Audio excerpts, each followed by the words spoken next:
let me get this baby set up on my end, and we get the stream going while people are drawing.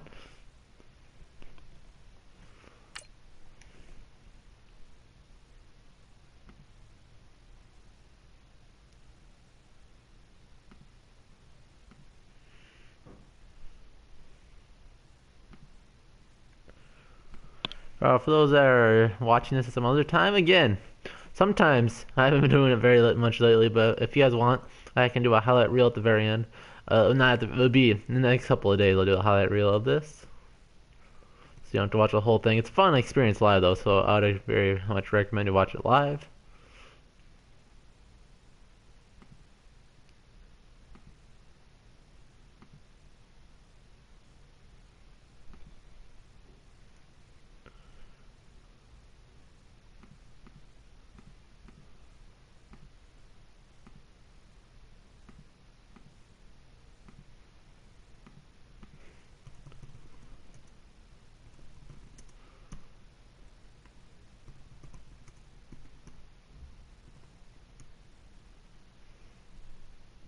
What's up, everybody?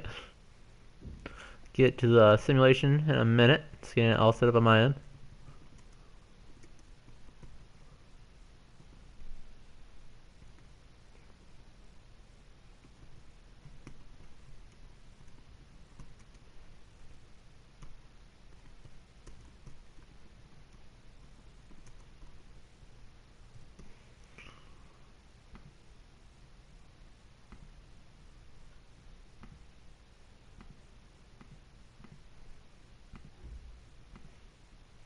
Alright, about ready to go. So I'll make sure. I always like to make fun of the rosters, so we'll do that quick. We've been over the Vikings rosters enough, so let's check out the Panthers and see what they got going on. The most up-to-date Madden rosters. 84 on Cam Newton. I think that's an okay rating. Because I think throwing-wise, he's overrated, but Madden has him at a decent spot. Not very accurate, but as a cannon for an arm.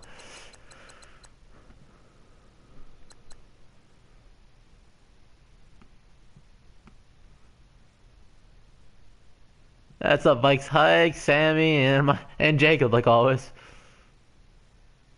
All right, that's cool, Jacob. Yeah, I remember you. I remember you, Sammy. I can't talk. I don't remember her speaking English, but I do remember you. I really like Greg Olsen. That's one of the more respected tight ends. Oh, the matchup of the century. What's Thiel's rating? We'll look at that in a sec. It's really bad. 72 overall.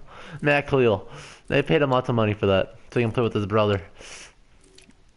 So their right side of the line is solid, but their left side should be lots of sacks coming up.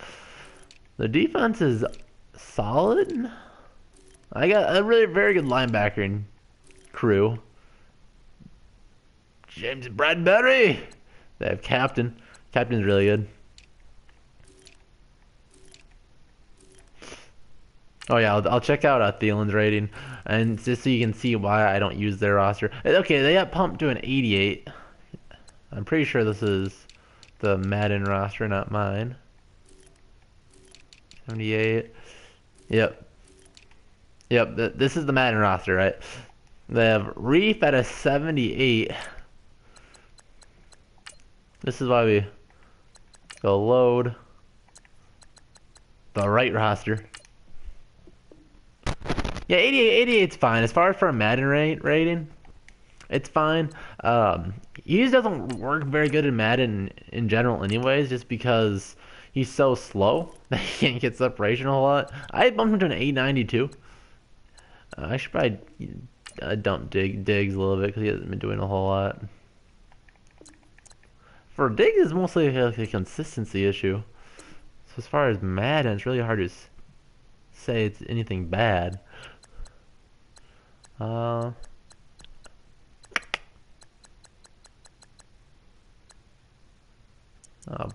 put that just a little bit down, and that a little bit down too.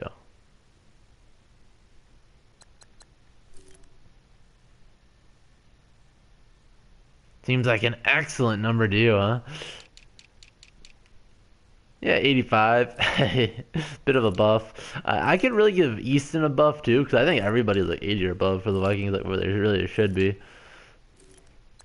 One guy that really needs a buff is even in the game.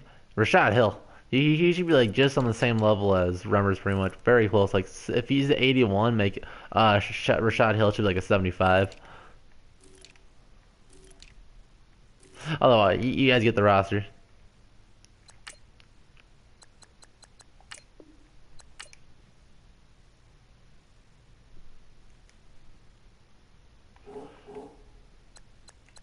Alright, so you guys ready for the game?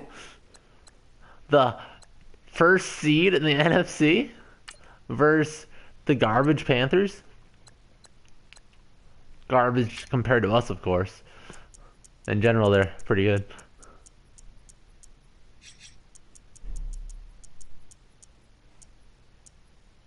And the Vikings still have a lower overall team rating than them. Let this be known.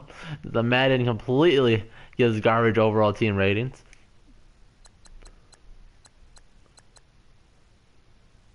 And that's ready to go. Put me here so I don't play at all. 15 minutes, not a whole lot left. You'd think this would be a later game. I'm pretty sure we play at noon again. Panthers. Let's make it cold, huh? Let's put some snow on the ground. What's up, Kosher? How you doing? You guys like the idea of snow? It's in Carolina. It's not gonna snow. Oh, let's just do overcast. Why not? Let's just do overcast.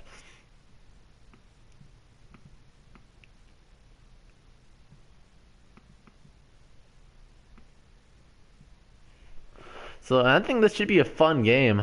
We beat the Panthers last year. When when we beat the Panthers, the Panthers obviously kind of had a bad year last year, anyways. But it was our defense carrying when our defense was being really legit, and we were pretty healthy still too. You still don't trust them in 10 and 2?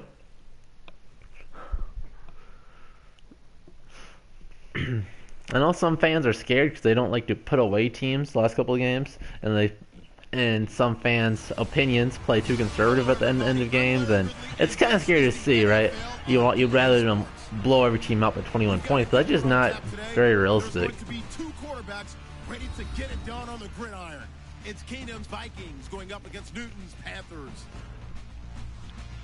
With that, it's time to hook up with our commentators in the booth as we turn it over to Brandon Godden and Charles Davis. EA Sports coverage of the NFL takes us to the Carolinas and Bank of America Stadium here in Uptown Charlotte. A short time ago, a scene that never fails to stir up the folks here in Charlotte. What's up, Nicholas? From Arizona, that's nice. Must be really nice to live in Arizona right now. Everybody, all the Minnesota Vikings fans right now have to deal through some awful Minnesota winter weather.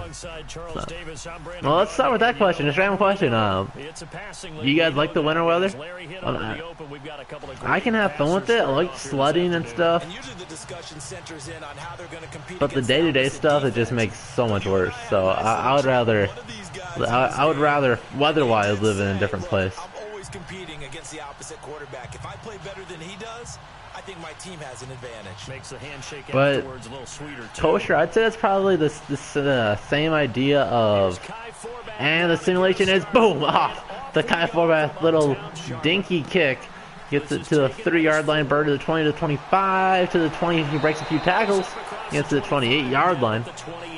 But I think for a lot of Vikings fans, the Vikings just have to win that first Super Bowl so we can finally let out a breath. Now they're 8-3, 4-game win streak.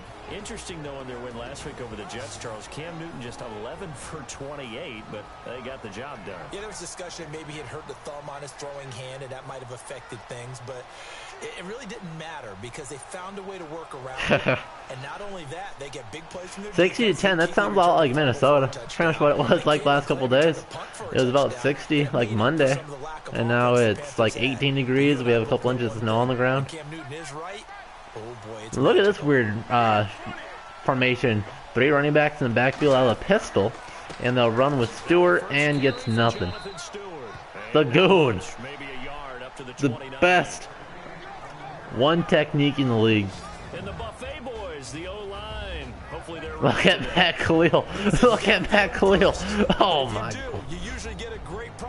We're gonna be roasting some Matt Khalil in the game preview. You better believe it.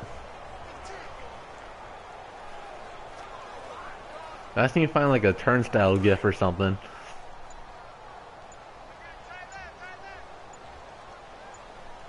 Yeah, like the annoying like ice on the ground for that, and Neil Hunter teleports into Newton, unloads it, and then overthrows everybody. Be a 3rd and long, which is not where teams want to be against the Vikings. The Falcons only got 1 first down, one of the best offenses in the game. In real life, in this situation, the Panthers have no chance. He demands the respect of everyone, and I remember a couple of years ago when we talked about the top safeties, his name didn't come up in the first group. It does now. I remember doing a game a couple of years ago where the Rams were trying a lot of razzle-dazzle Around 30 degrees, that ain't too bad. Zimmer's head coach pretty much said, sick him to Harrison Smith, and he ended that in a hurry. He can play close to the line of scrimmage, can also cover deep.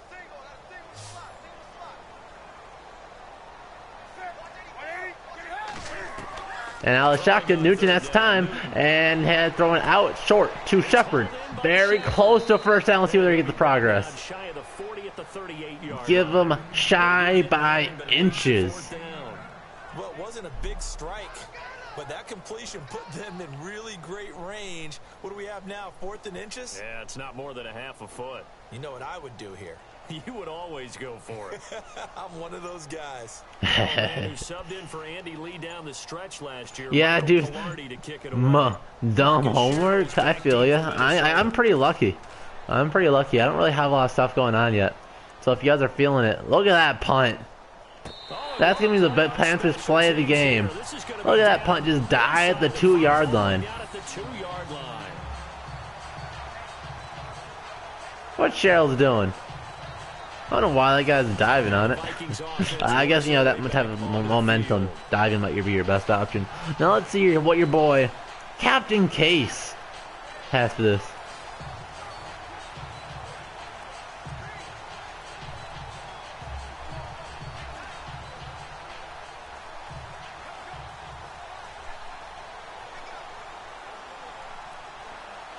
The mistake, like saying the Adam Thielen is sacked at 35. I did not hear that one. I was saying like the mistakes of saying that the Falcons had a chance to win the game. That was a pretty big one. And Murray getting nothing. Maybe a few inches.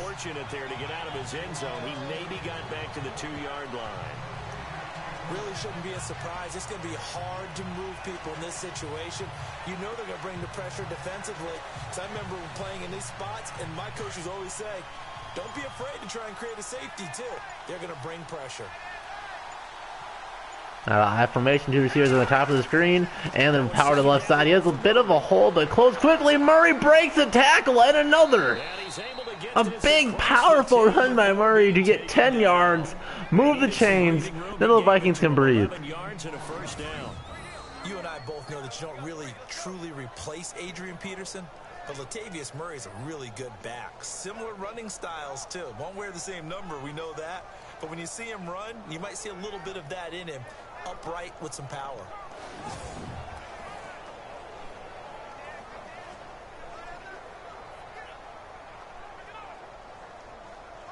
So they pick up the first down after the run, and now they approach for the First and 10 from the 13. And Murray again, part of the left side again. Murray follows forward for a couple. A gain of 3, 2nd down. Not much happening there on first down. I thought there might have been a hole for a split second. Yeah, but it dropped. That's funny. I still don't get why the Vikings didn't take more shots against their secondary. Maybe the Falcons' backups are just really good. But it looks very bizarre. 4 wide receiver now. Maybe the first pass for Keenum, and it is. He has a 3-step drop. Now he's scrambling to his right. He can run to his right if he wants to. And he will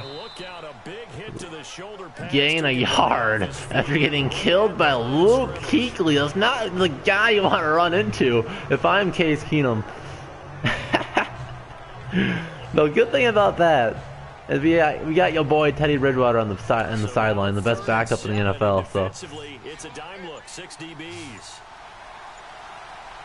I have a Harrison Smith jersey, a Diggs jersey, and recently a Teddy jersey.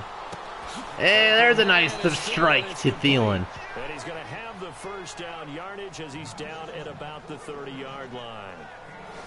A really nice pickup of 14 yards. And I got my girlfriend a Color Rush Thielen jersey for her birthday.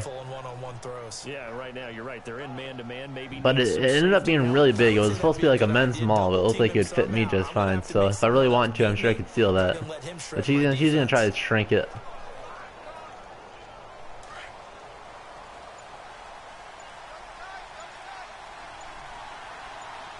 Oh, nice. Is it like a classic Fran Tarkenton, or just like his number, his name on more of a current style jersey? Because my thing, jerseys are cool, but how often do you need more than one, you know? I like to have a bit of a variety besides for that. I think I'll probably be stuck at 3 jerseys for a while. Classic throwback, that's sick, man. See if they stay on the ground for second down. You outgrow it though, that sucks. If any of you are Twins fans, you know it looks like the screen's getting set up to the left, but we didn't see the blitz. Short, their big defensive tackle gets a sack and brings up a 3rd and 20. Like what I was saying. The big tackle gets him for a loss of 11. Look, Carolina had a number of issues last year, and that's why they slumped to 6-10 after a Super Bowl appearance. The pass rush wasn't. The Vikings offensive line is so much more athletic than that. Total sacks, that was just one behind Arizona, who led the league. But what I was saying is, what was I saying? Oh, if you guys were Twins fans, when I was a kid, my brother's girlfriend at the time had connections to Gary Gaetti. So I had like a little kid's full Twins jersey, like pants, jersey, hat. It was really cool. It looked really cool on me. That throws it deep to the left side and intercepted. There's a flag on the play. Let's see if it comes back. I'm guessing holding on the Vikings, so this one should stand. At the end of the day, that ends up being kind of like a punt, so it's not the worst play. Here, just who's the call. Holding on the defense. Oh, okay, the defense because, okay. Defense as in the offense. There's no logical reasoning to do that. I'm trying to go through this little yeah, I was sad when the Twins blew the wild card game too. It sucked too because a big lead. Irvin Santana sucks. Oh, we came back in the bottom of the second, or the top half of the second. Santana sucks some more, and then we can't ever get back to that. We scored what, like 7 runs or something. It was crazy. Our offense was lit, but I think we just had the wrong starting pitcher that day. Kind of sucks, but it's whatever. The Twins weren't expected to get half that far anyway, so I'll take it. Well, if the coaching staff's doing a good job upstairs, they'll file away what they just saw from the Now, Morgan, if you're in the chat, you'll get the video you wanted. So for some reason, Morgan really likes it. I think it's really funny to watch me shave. So I recorded myself shaving my beard. I don't know if I've done a face cam since then, but I have a video on my channel. I don't know if I should make it public or not. I just have it unlisted so I can send her a link so she can watch it.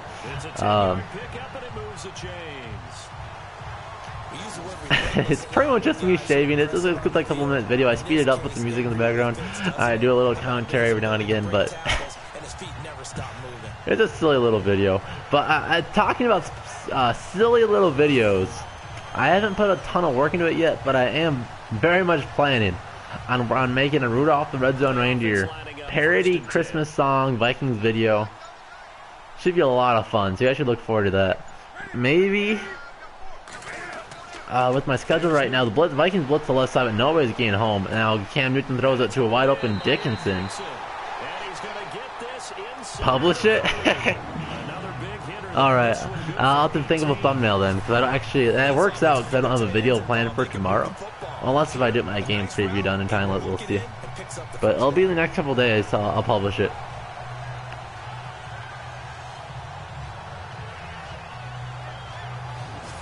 Rudolph the Red-Nosed Viking? I like that. For the song, what would I say glows? That's one thing I've always been going back on. What would it say? With his gloves so bright?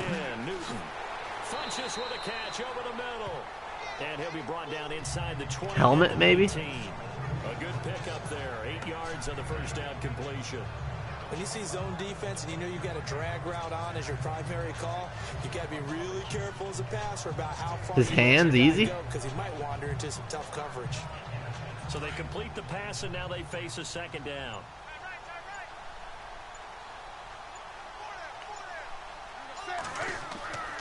Wouldn't gloves make more sense though, since he wears gloves, right? I'm assuming he wears receiving gloves. I'm pretty sure every picture I've seen of him does. Short here with third down looming. Pretty good job defensively. Thought he was hands get so it, but bright. they knew where that marker was and they stopped him just short of it. What it does is emphasize Or cleats. strategic football and situational. Won't you come and score tonight?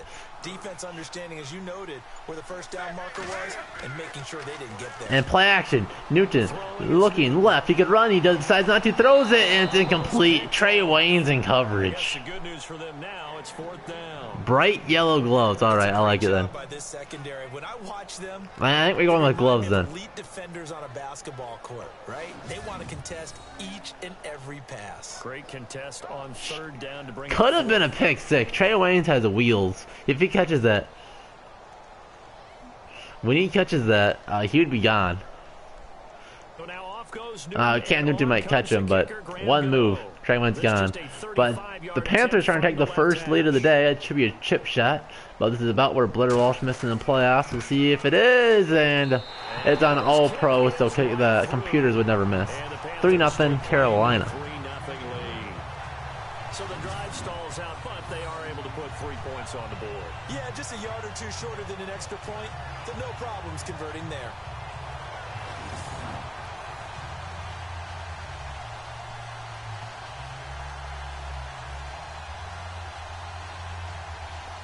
All right, Sammy. Good luck on the homework.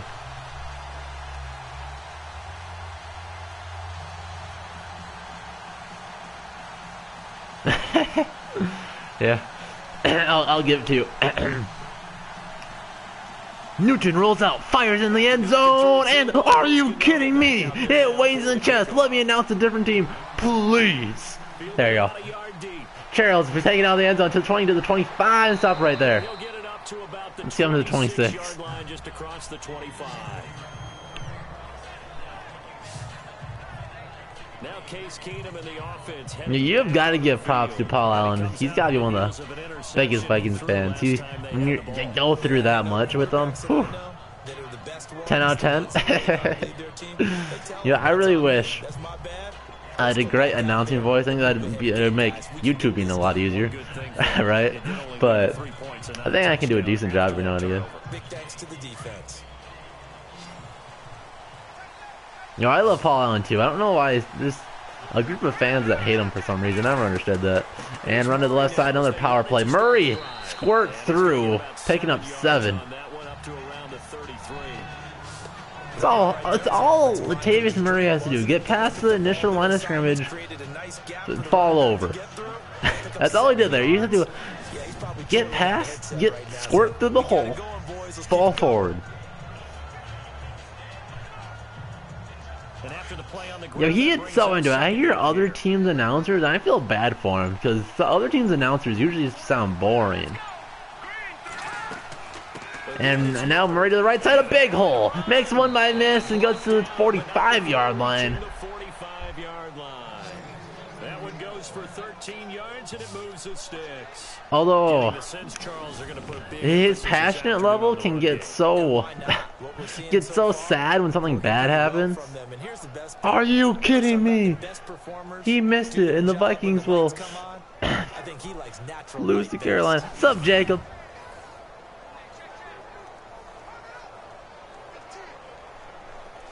I always thought I'd be so sick in any like real sports games if you could choose your announcer. That'd be so cool. It'd actually make EA would actually put work in their game, so it'd never happen. But if they play action here, the Vikings have good pass protection. It's wide open, and there's his name. The catch of the day, the only catch of the day, his weekly catch, the Quan Treadwell. Look at him. Look at him playing. Well, coaches always talk about finding balance on offense. I don't think you get much more balance than this. Big time run, big time pass. A 1-2 combination looked pretty good. How about that? Let's see if they can continue to take that kind of a punch, though.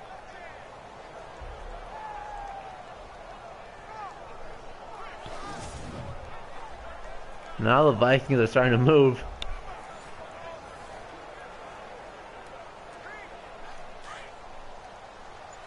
Yo, Jacob, I'd been slacking working out and finally went to the gym the other day.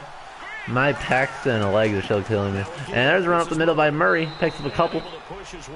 To a nice second and medium opportunity here. It's a 6-yard pickup, and it gets him to 2nd and 4. That play wasn't quite as big as the play that preceded it, but still, gotta like the way they're moving the football, partner. Absolutely. Pretty good room to run on that last play. Yeah, they didn't get a first down, but still, you'll take runs like that each and every time, won't you?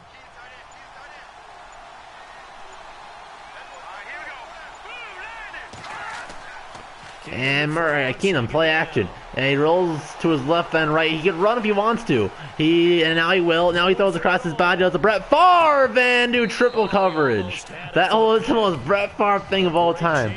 Rolls to his right. He can easily pick up the first down. It's right in front of him. There's no Panthers within 10 yards. Throws across his body, triple coverage in the end zone.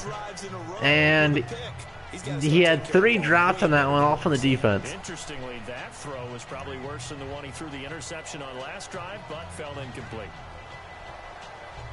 And on 3rd down, a nickel formation here defensively. Yeah, there you go. There you go, Coach. You straight quoted it.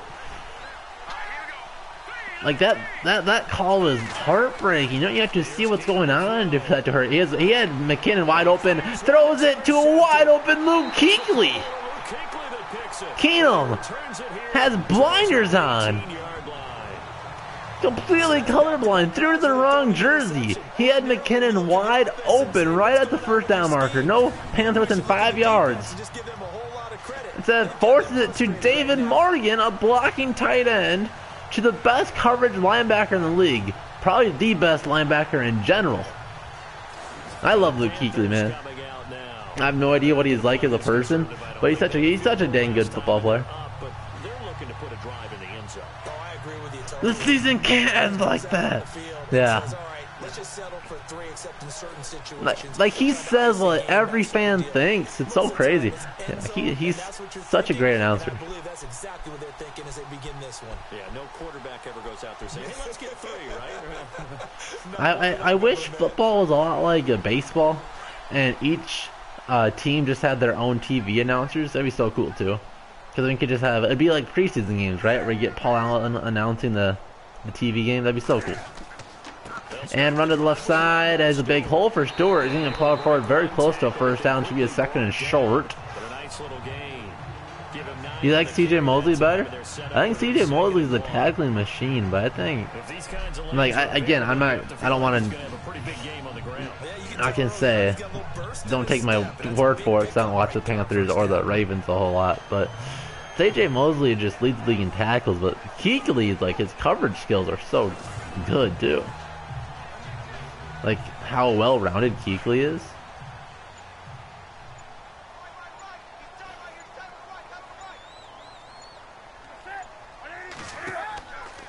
Now Newton takes the keeper, and a nice play out of the Vikings. Does that the goon keeping up with Cam Newton, make him lose a foot. Matt Khalil blows. You better believe it. We're gonna roast him so hard in my game preview. It'll be a fun one.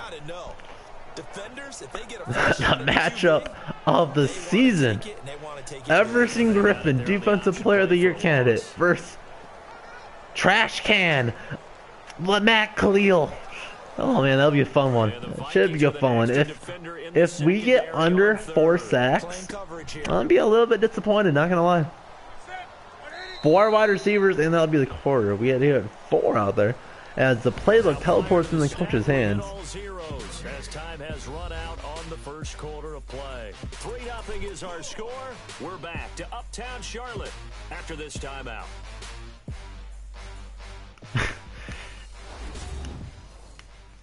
The NFL on EA Sports is fueled by Gatorade.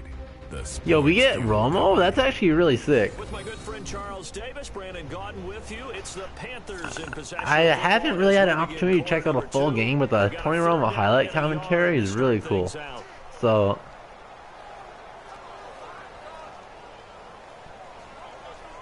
all right, Sammy, for like a snack, chicken nuggets for like a light lunch. But if you're gonna get a nice Mexican restaurant burrito, despite what Morgan will say, my girl only likes sour cream, like black olives for some reason, beef and lettuce on a soft shell taco. That's her favorite food is tacos, but it has to be that or she doesn't like it that much. Absolutely ridiculous. But yeah, if it's like a good Mexican restaurant burrito layered with steak and beautiful salsa, oh, you can't go wrong. But chicken nuggets are always a good choice too. You can't ever go wrong. I never had a bad like, ooh, chicken nuggets. No, that phrase has never been uttered. Let's see what Cheryl does here. Builds it right at the 20, gets it 30th, and nothing more. I think Cheryl is due for a punt return for a touchdown, isn't he? Over here, 1st and 10. And our attention here turns to Latavius Murray. He's been good. They've utilized him well, but they're losing here in the second quarter. What might they change offensively? I think that what you try and do is expand how you get the ball to him a little bit. Yo, TJ Clemmings is the Reds again? Why are people signing that kid? I did. That sucks so much, though. Like, let's just go for like a 5-year history span at left tackle, right? Or even a little bit later than that, right? It was so god awful. I think Ponder was our quarterback at that point. We're giving kind of the benefit of the doubt. We just don't have time. Our left tackle is so god awful. I don't even remember who it was, but he was somehow worse than. It was pretty much like we had TJ Clemmings back then already. Look at David Morgan holding that block. Well, did nothing though, because we lost 2 yards. I mean, it's some god-awful guy. We draft Matt Khalil. Apparently, he didn't go against any really good talent, but he was lighting up holes, in those big lanes for Adrian Peterson. You'd see Adrian Peterson on like a 60-yard run, and Matt Khalil would be running right behind him. Like, holy cow, this guy's insane. Well worth of like the 4th overall pick or whatever. The next year he gets absolutely exposed, gets hurt a little bit. After that, even worse. He gets hurt a lot. TJ Clemmings, somehow worse than Khalil. Absolute god-awful. Then we draft a little unknown, throwing across his body again. Now he gets Treadwell, the best receiver in the league. 2 out of the 3 catches was Laquan Treadwell. Would love to see that in real life. Just one game, Laquan Treadwell take it over, lead the team in receiving yards. That'd be so nice. Give the kid some confidence. I think he kind of has it now. He's a bit of an edge now. You see it more in his blocking than his receiving, which kind of sucks. You'd rather it be the other way, but you have to take what you can get. And he's been doing what the Vikings asked for him. When a receiver's in your zone and he crosses to another one, you got to let your guy know. They got a completion there, but I like the discipline they showed to stay in their proper areas and then make the tackle. 10th carry of the game now. And there goes Murray for a nice game. The 40 to about the 38. It's a 7-yard carry to set them up with a 2nd and 3. But no matter how they phrase it, staying on schedule, staying ahead of the sticks, whatever you want to call it, 7 yards on 1st down, that fits the bill. I almost want to give Khalil the benefit of the doubt and say that maybe he just got a little bit too injured and he could never get back to his 1st-year talent. And Murray breaks another tackle. He gets enough for the 1st down. Easy brothers nachos. I had a kid. You ain't sharing that. You probably deserve it. ground game to take some pressure off? Because the quarterback Was it Bryant McKinney? Probably. I would say he. Yeah, I think it was because it was him and Phil Loadholt was on the other side. I think that's how it was back then.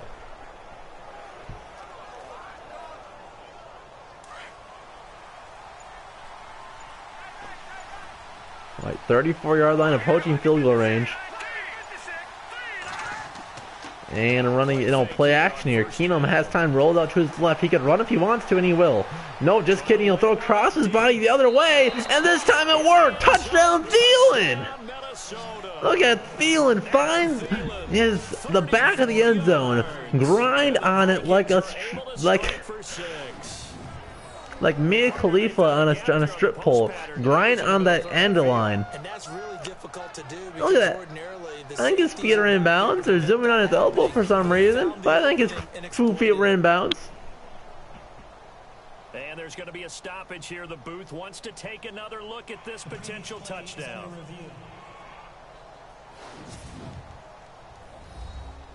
Oh yeah, it was Charlie Johnson. I remember that because he's bad, but he should be a guard. So then we got Charlie Johnson. We put him to left guard.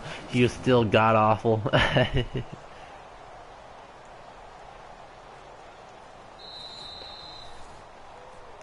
We don't know when Rivers coming back. Hey, it stands, boys. We good. I don't think it really matters when Rivers comes back. Because I like Rashad Hill just as much. I don't think it's an upgrade either way, really. Let's see if we'll make it realistic and him barely make it. No, down the middle. Unbelievable, unbelievably unrealistic. That time a 6-play drive. That would be interesting though if we would try to get Patterson back if the Raiders cut him.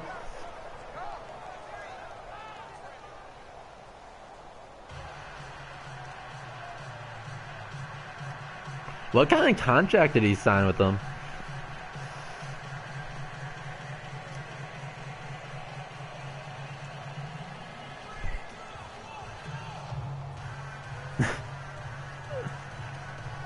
See, yeah, it didn't really surprise me that he barely made it because he's been barely making them all year.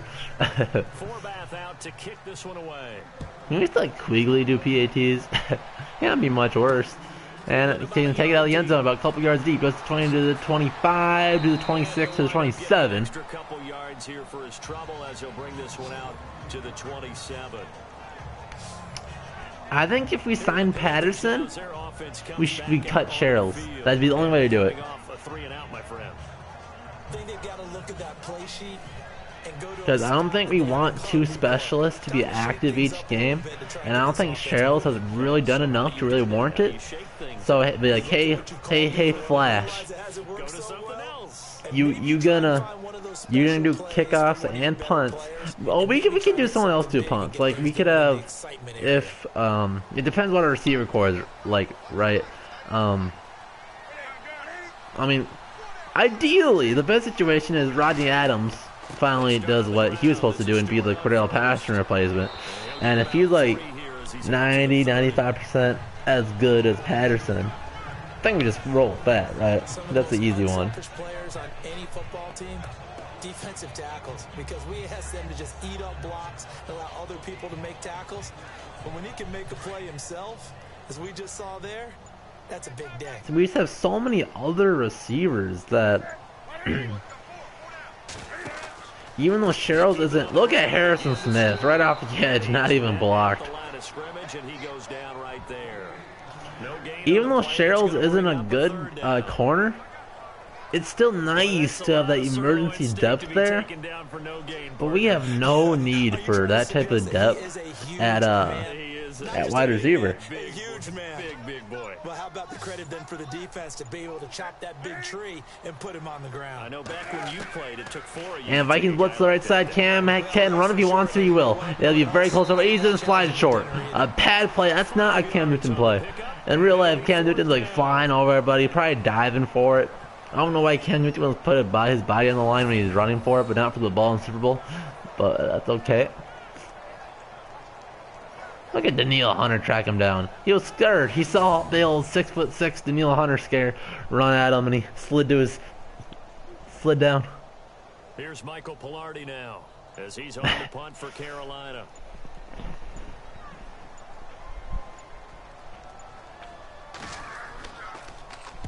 He's been a busy man here in this first half. You would think if there goes Shells. If Stacy Coley was active, he'd probably be our backup punt return. That's such a dumb rule. I don't understand why that's a thing in the NFL. That you can only dress so many. That's so dumb. Like if we could just dress Coley, just have that depth there. We could try him at kickoffs or do like 2 people back there or something like that. When you scored points, it's a whole lot better view than when you're trying to figure out how to fix things there. Yeah, that wouldn't be a bad thing, Jacob. And maybe Patterson. Oh, he jumps outside. That should be on the Panthers. I think this one's going to be on the defense for jumping. There you go. That'll give us 5 yards. If this season humbles Patterson some, and he comes back as a much harder worker, maybe he'll do the Michael Irvin program that Zimmer tried to give him last year. Maybe he would actually want to. Maybe he'd actually want to get coached up by a Hall of Fame wide receiver. Instead of like, nah, I'm fast. That's all I need to be. I'm fast.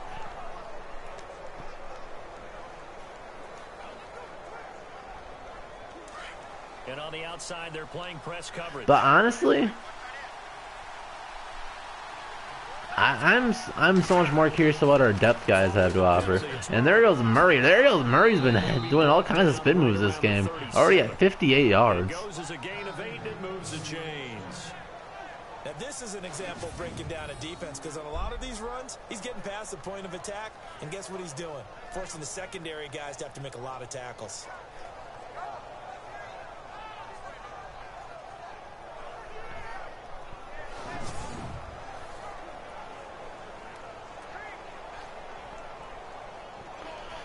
Yeah, I've been on the train. I really want to see what Stacy Coley and the other rookie, what they could do with the other starting caliber around him. Murray was a little bit too quick there. He had 2 blockers, but he kind of ran out in front of his blockers there. Nice job by that defensive front there to hold him to a short gain on first down. Well played. Rodney, that's his name. I want to see what they could do, because I think Coley looks kind of like a poor man Stephon Diggs. And Keenum steps up, throws it. He has Thielen, and there's the 50% drop chance for Adam Thielen in Madden. It was real difficult to hold on to it because it was contested all the way. Would have been a great play if What's up, Phantom? The Vikings on 3rd down. They've hit 2 for 4 thus far. This is 3rd and 9. Yeah, so right now, Shells makes the most sense to be that emergency guy plus specialist. Throws it. Yeah, Thielen. Thielen can catch a diver, but not a contested catch. He can dive in the back of the end zone and catch that. But he can't catch one when there's a cornerback on him. God forbid that. But Thielen already at about 70 yards, about where he was last week. The more confidence your guy's going to have in you to go to you in important times. He's fake. He can trust you being in the right spot, and they connected there and picked up a first down.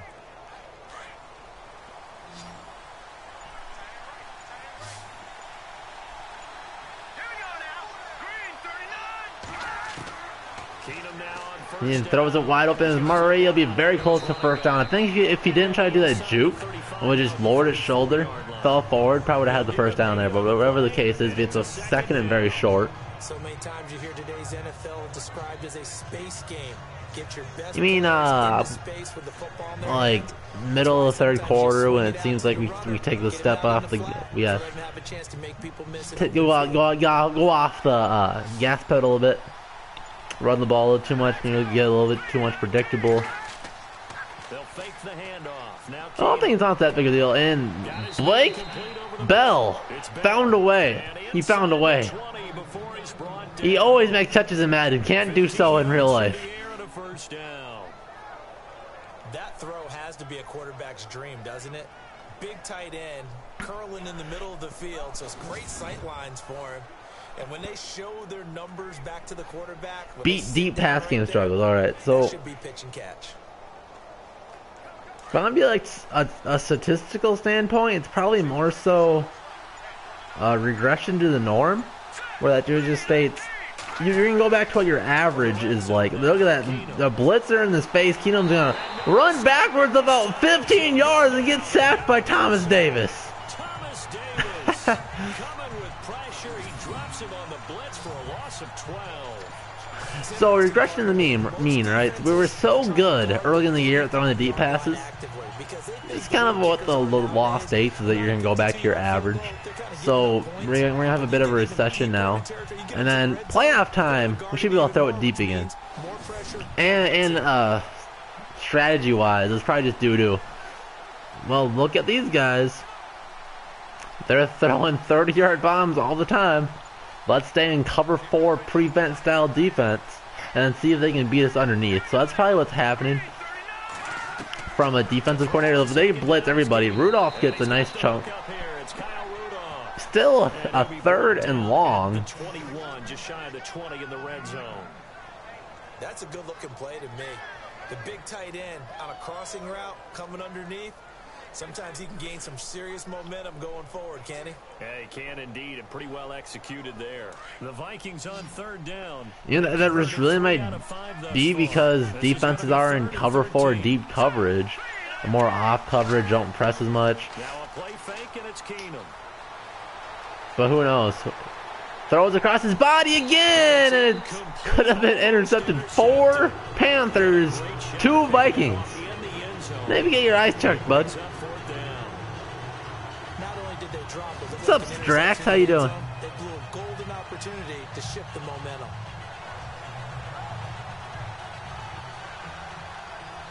Is this McKinnon's contract year?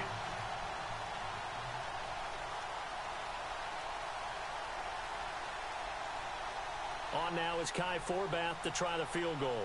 This will be, let's see, 38 yards out.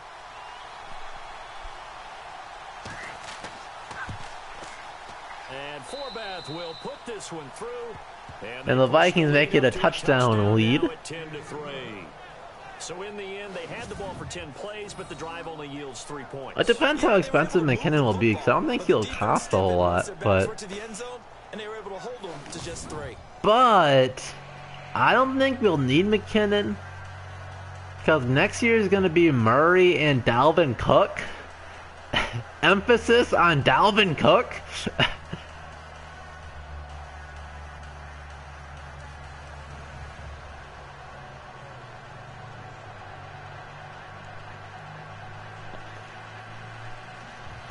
If you guys remember, when Dalvin Cook was our guy, we didn't do no split back system. That was Dalvin run, Dalvin run, Dalvin run. We don't need other guys. If we wanted to, we could do the cheap route and trade Murray and keep a cheap McKinnon and Cook if we wanted to. But I think if this is a McKinnon's contract year, what will probably happen is we just let McKinnon go. We won't have the resources to resign him. If he wants to have like a Latavius Murray kind of like contract, probably like 80% or so like he would make, let him go. Let him go to like the Lions or some team that needs a running back. Draft a guy in like the 6th round or so. You could probably... It's just the 3rd guy, right? You could get an undrafted guy and have him compete. See if you even really would need one.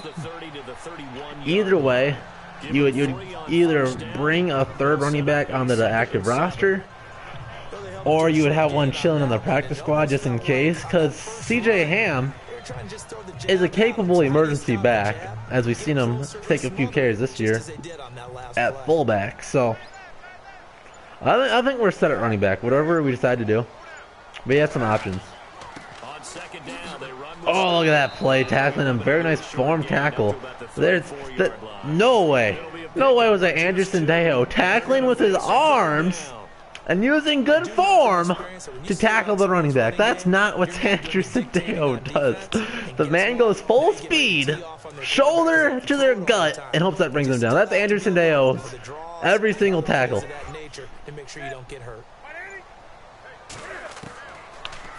Do I actually anybody remember Sharif Floyd? Only because he's in Madden. And he brings this up to the 46. Good enough for the first. Newton finding Funches for the... I wish Sharif Floyd was healthy, man. Because Sharif Floyd, I know it's maybe a too easy comparison because he was like literally his replacement. But the Kevin Williams comparison on Sharif Floyd, so evident there.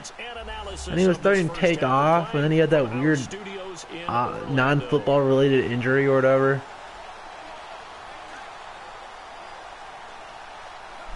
It's honestly kind of sad, right? It's such a promising career and some weird things going on with them. Yeah, we win this week, we win the division. I think that's how it was. If we win this week, we win the division. I don't know if it's a division or playoff berth, but either way. Does that really matter, though? If we clinch it or not? We already know we're going. And the Vikings splits 4 is zone coverage Benjamin underneath. Isn't Kelvin Benjamin on a different team now? Didn't they trade him? Or am I thinking of someone else? Well, if you do read man coverage, Brandon, the drag route's a pretty good one to run against it because you're running away from people on it.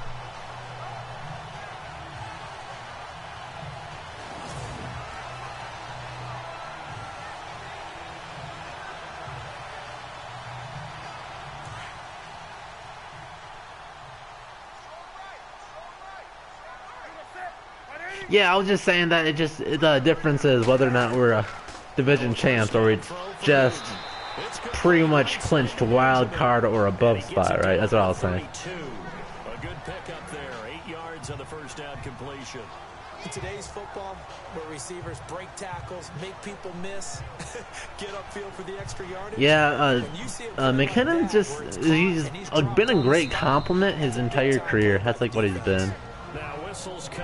He's been a good receiving back, but he's not big enough to consistently get good carries and put up 5 yards a carry or whatever. He's just not going to do that. He might have like a good first half, but he'll just get worn down too quickly. Like, if he was the guy if he would go off like 600-700 yards this year, and then the Jaguars sign him, and they're like, oh, he won't be like Toby Gerhart, then he'd be just like Toby Gerhart. Rose versus Funchness. That's usually the bad matchup though, when Rhodes is on some garbage wide receiver. That's the ones that can burn Rhodes. But when Rhodes is on Julio Jones, Antonio Brown, Odell Beckham, shut down 30 yards or less. See ya. Kurt McKinnon Cook? Why is that? I always thought the Vikings blitz and overthrew him. Maybe a third down. They're very close to field goal range. We'll see what happens. Probably 4 down territory if this is real life. Well, let's see. Yeah, maybe that's the decent point, Jay. More of a wears the team down type back. Have kept them on their toes. That's why they haven't had much success on the scoreboard. See, my thing is like, oh, Cook can be more of a speed guy, and then I'll overthrow him again and see what the Panthers do. That'll stop the clock here with just under a minute to play in half number 1. Cook ideally is a speed guy that can break away, can get those receptions, and then Murray is just that change of pace guy that can pound it up the middle and be a good red zone goal line type guy. But then Dalvin Cook's like, nah, I can do all that too. Throws up, and it is no good. Maybe we should have gone for it, like announcer Tony Romo Dos Z said. Good snap, good hold. Sometimes, though, the ball just doesn't want to go where you want it, and this one winds up no good. Well, yeah, like Rhodes only shadows like the top tier one.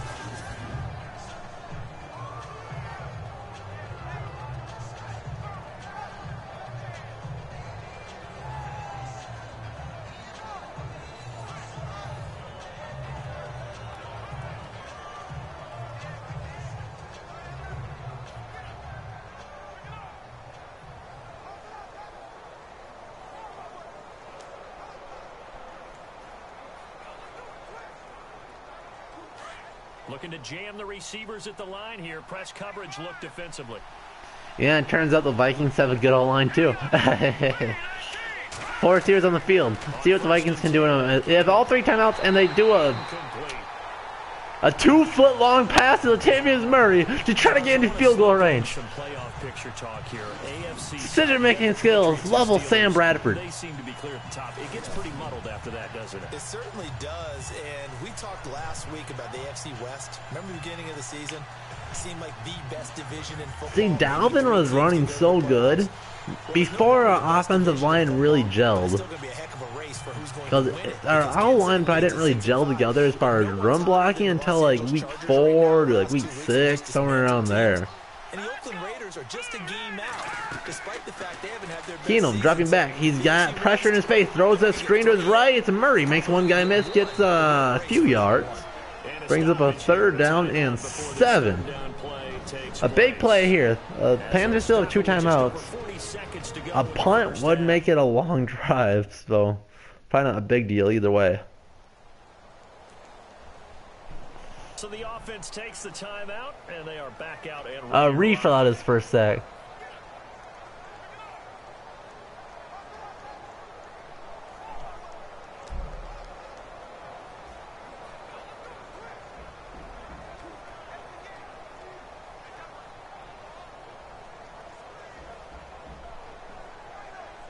The Vikings on 3rd down. Yeah, Murray looked slow early in the year, and well, maybe it was just the Raiders' O-line.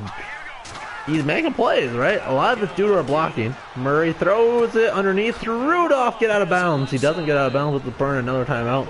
1 timeout. Need about what, 30 to 40 yards? 30 seconds?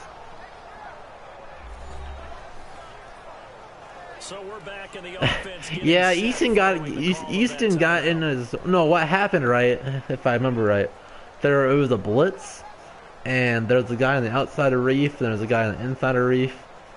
Easton didn't really get either one, so that kind of left Reef out to dry and didn't know who to really block. Then he ended up kind of tapping the guy on the outside, and which gave the sack up to him. That's whatever.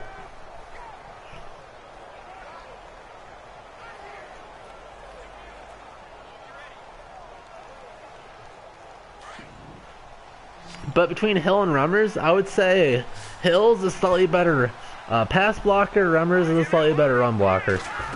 Like, they're about the same talent-wise. What is that? He runs backwards 10 yards again and gets strip sacked. Case Keenum in Madden 18. The clock will stop with 21 seconds to go here in the first. Currently has to wear a helmet every day of his life. He was dropped on his head when he was a baby. Instantly runs backwards and then drops the ball. Case Keenum in Madden 18. They took the timeout, and now they get set to line up as we resume action.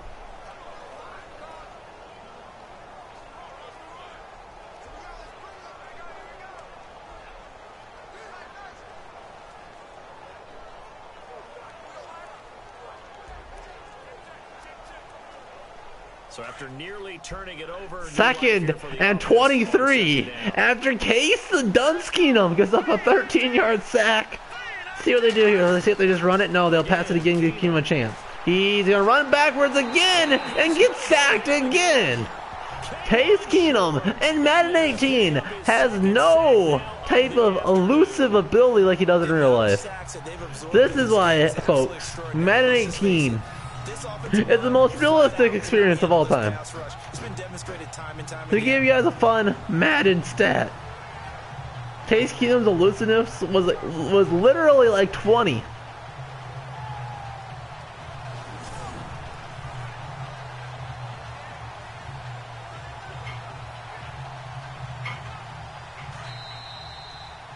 So we hit halftime with our visitors, the Vikings, taking the lead to the locker room.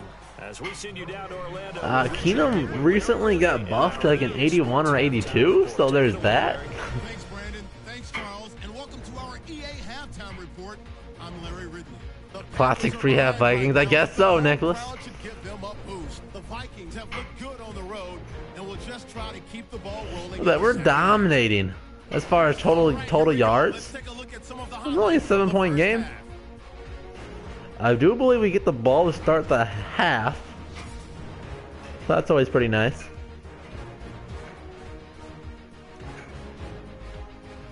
Now early in the second, Keenum's on target here, and he'll end up at the 45-yard line before being tackled.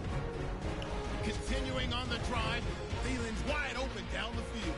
Thank you, LR. Appreciate it. A one-touchdown game here as we get set to resume play in the second half.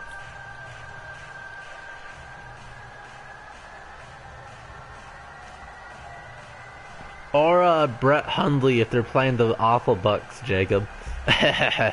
God, the Bucks are awful. Can we talk about that? Their first the overtime drive, the Packers didn't pass at all. They did a pass play that Hundley scrambled for a few yards. But how bad are the Bucks? People trying to tell me they have a good defense? They're literally playing against a team that can only run the ball and they lose. Here in quarter number 3. I don't think Keenum should be that close for an MVP candidate just because the team is so good.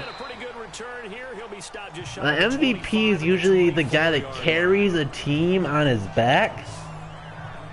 Out come the Vikings, they'll have it first on offense as so for that, they have the lead now. They'll be looking to extend that lead. I think you can give more MVP votes for Aaron Rodgers this year because I think he clearly carried the team on his back because how bad the Packers are without him. Way in the first half, and they've had ability to see what you've done. They're going to make their adjustments. So guess what? You sucking ears, yeah. Try and stay ahead of the pace because you are looking for some separation in this ball game. The adjustment to the adjustment. Without a doubt. Show them one thing, hit them with it will probably be Brady of the whole league, Brady. Just a yard on the first down. Or if the Eagles keep playing very good, I like Carson Wentz. Abandon the running game. It's hard to get back to it because once they're probably the top two. Of firing out and hitting people, hard to get them started again occasionally. I think Thielen would have been a 1,000-yard receiver regardless. Like, what are you? Look way to get it against the Saints.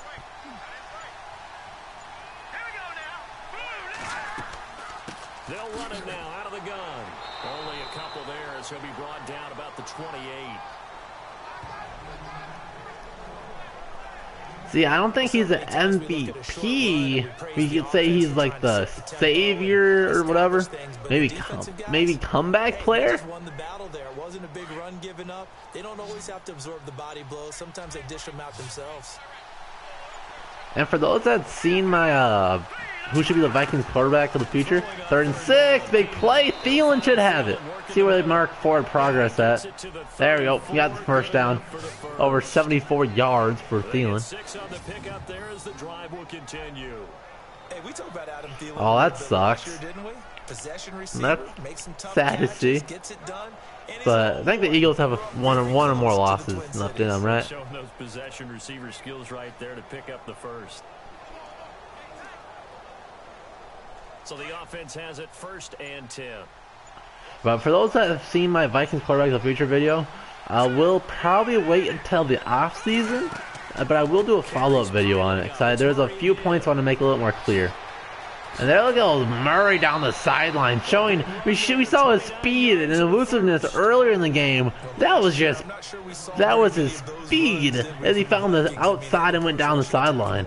Just 75 yards per game, but carries like the one we just saw, that'll help bolster that average. Yeah, certainly, and they tried to beat I'd hope so. That'd probably be the easiest game for them to lose. So after that big gain, let's see what else the offense has. Yeah, that Ryan, that's what I was thinking too, so it'd be a weirder reward, but I don't know.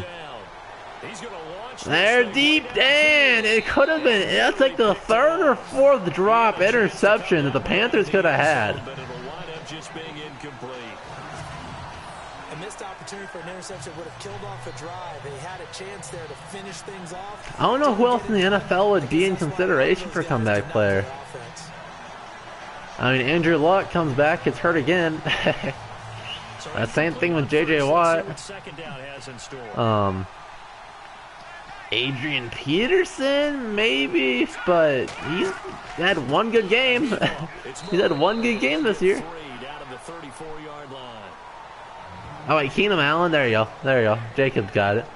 Pretty good little two-play sequence there. You force the incompletion, then a very short pickup. Yeah, now maybe you bring in an extra defensive back or two because you want to try and defend on third. Laquan Treadwell. The Vikings. No, we all know Matt Khalil's going to be comeback player of the year. This is 3rd and 7. We all know it's going to be Matt Khalil. 3rd and 7. This is a good one. He can run for it. What are these passings by Keenum? Across his body again in triple coverage. Both of these defenses, they've had good coverage throughout this one. No doubt about it. And in today's NFL, where we're used to a bit more scoring, this feels almost like a well-pitched game in baseball on both sides. This will make it a 2-score game. It'll be a long field goal. I think he's going to be short. I don't think he's going to make it. Let's see how good my Madden guessing is. Teddy the holder. It's up and off the bottom. Pole was accurate down the middle, but just short. The bottom angle. Couldn't get the angle on the bounce to go over. Half the battle. The other half of the battle, however, is distance. And he nearly had that too, but it was the crossbar that said otherwise, and that'll deny him a shot at 3. The Panthers offense now, they head back. Well, let's see what type of momentum that gives the Panthers. They were able to get the stop defensively, and now a chance to turn that into points on the offensive end. Can you imagine what the grease board looks like at the half? Because tell me. That's exactly what they printed up. Stop them on defense, get the ball back for our offense, and go downfield and score some points. Now, the last part remains to be seen. He did that 2 times, really? That's funny. Done very well. I didn't get there early enough for the Rams game. I got there like a play or two into the drive because when they took Morgan's first, it took me a while to get it. Look at that play, the goon!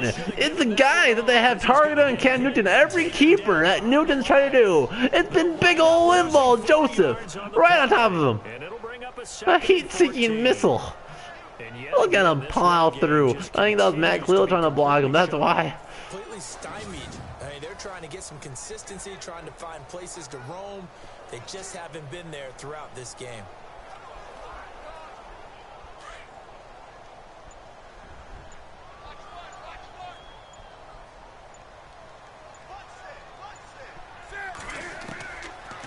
And wide open is Dixon. And Dixon over the middle. And he'll be taken down, but not before he gets into enemy territory.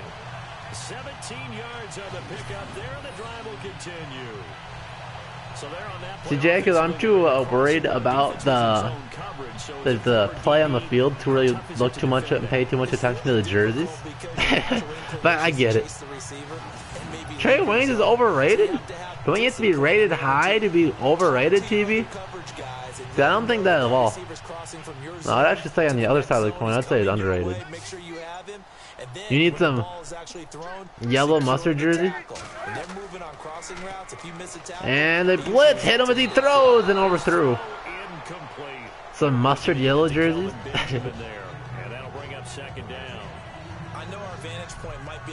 But like some Vikings gold, that looked pretty nice. If we just like let's flip the color scheme a little bit, that looked pretty cool. I think we performed better because we're at home too, Jacob. I think that might be a little better than the jersey color. Vikings blitz 4. Newton throws quick. It's Benjamin. He came packed just for the Madden simulation. He got to that one.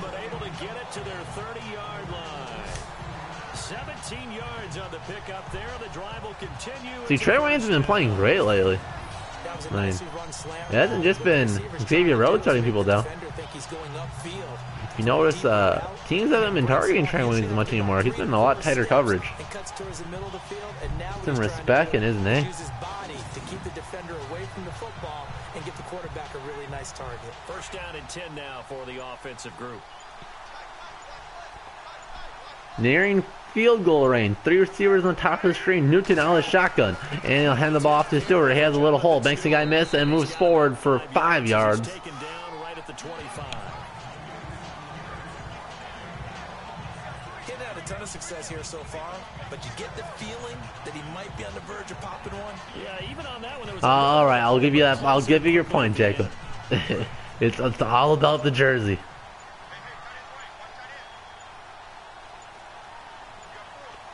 Another weird formation. It's such a weird formation to see, and it's their read option formation.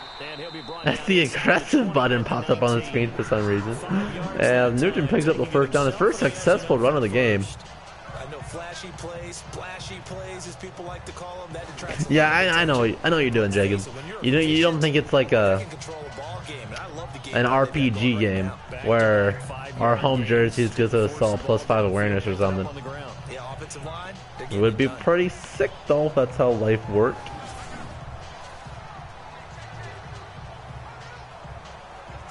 fresh set of downs here. Halfway through the third quarter. A touchdown will tie up the game. Again in this pistol formation, they love to do these run plays. And hammered the Tasmanian Devil, Eric Hendricks. No gain on the play. It'll be second down. A little educational piece. I know The kid play good. 4-3, etc. Take us through the 4-3, Charles. Yeah, I guess that's the whole reason why you dress up for, at least we did for away games. You know, shirt and tie for away games. I guess that's the idea, right? So maybe you have something to do that. And Newton's gonna keep it. He has a little lane, picks up about 8 on that play, a second and very short. He's able to call his own number for 8 that time, but it leaves him with a third. The Vikings have the 12th defender on the field now. They're at that goal line of the end zone. Quarterback kept it, and while he didn't get a first down, he did get a nice chunk of yardage. Only a nice If we can hold them to field goal here, I really like our chances. But touchdown again will tie it up. Panthers on third down. They've had their troubles. Just 1 for 6. Here it's 3rd and 2. Newton, 3-step drop, throws underneath. If Dixon didn't have to dive, it might have been a little power forward for a touchdown, but nevertheless, the first and goal from the 6. Many different ways to create space, but on that play, he did it with that big wide body of his. Logic, do you mean, like, whose jersey should you buy? Pick up a first down. I would say that's up to you, like your favorite player, right? Or do you mean, like, style, like a home, like 2017 home jersey? So now it's 1st and goal. Or color rush? Here's bunch on the top of the screen, Kelvin Benjamin on the bottom. And they'll do it on a run play. Newton's gonna run, it's a draw play. Touchdown, Cam Newton. The Panthers running back. And now he runs to the back wall of the end zone, leaving the stadium for good.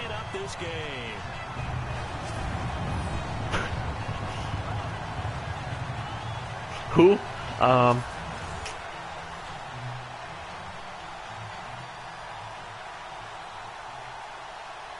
Gano on for the extra point. And up and tied at 10. At 10 apiece. Logic, I would say a Thielen jersey is a safe bet. Don't know anybody dislikes him. Harrison Smith's a good jersey.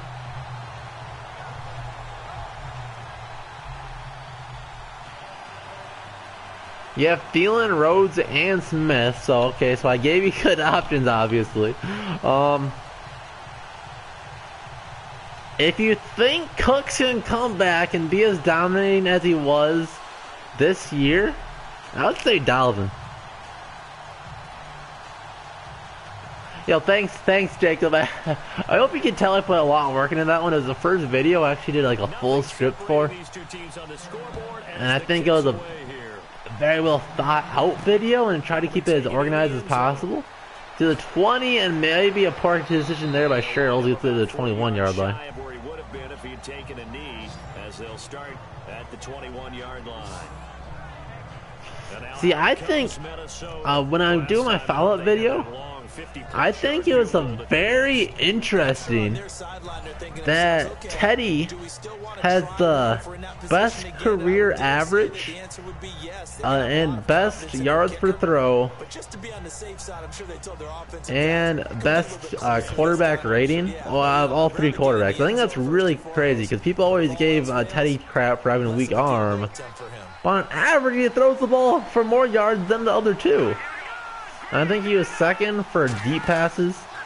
And there was Murray, picks up a couple. And not too much going there as he'll get it up to the 23-yard line. Just a yard on the pickup there. But yeah, I could really see cases falling wherever Shermer leaves if Shermer takes a head coaching job somewhere else. But I like to think that Zimmer's personality and how much everybody, the coaching staff and players, love Zimmer, that Shermer might just stay here and just keep part of a squad so we can get the dynasty going in Minnesota, win 3 Super Bowls in a row quick. And there, Murray makes a man miss, makes a 3rd and short. Give him 8 yards. There's still a few inches to go, though, as it'll be 3rd down and about the length of the football. Boy, where would these guys be without his performance on the ground? That puts him over 100 yards now for the afternoon, and I tell you, logic. The offense on 3rd down tonight, 5 out of 9. Not a cheap way. I don't know why the NFL. Wait, there is one way. If you have Verizon, you can watch on your phone. And they'll run again for Murray, pop forward for the 1st down. If you have Verizon, the NFL mobile is free. If not, there's not an good quality way. I know that you can Google it and maybe find a stream or something. But I'm sure that was something you already knew, right? But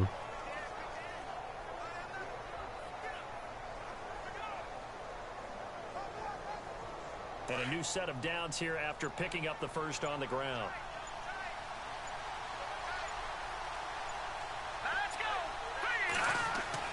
And the Vikings run again. The 4th straight run for Murray. Picks up a couple again. 35 to the 36-yard line. 2 yards on the pickup there. It'll be 2nd and 8. Looks like they're establishing a pretty good pattern here because the NFL, I forget what it's called, the game plan or whatever, the thing where you can watch games on your computer or whatever. It's so expensive for no reason. It's like $100 a year. Are you kidding me? Might as well just get a season pass.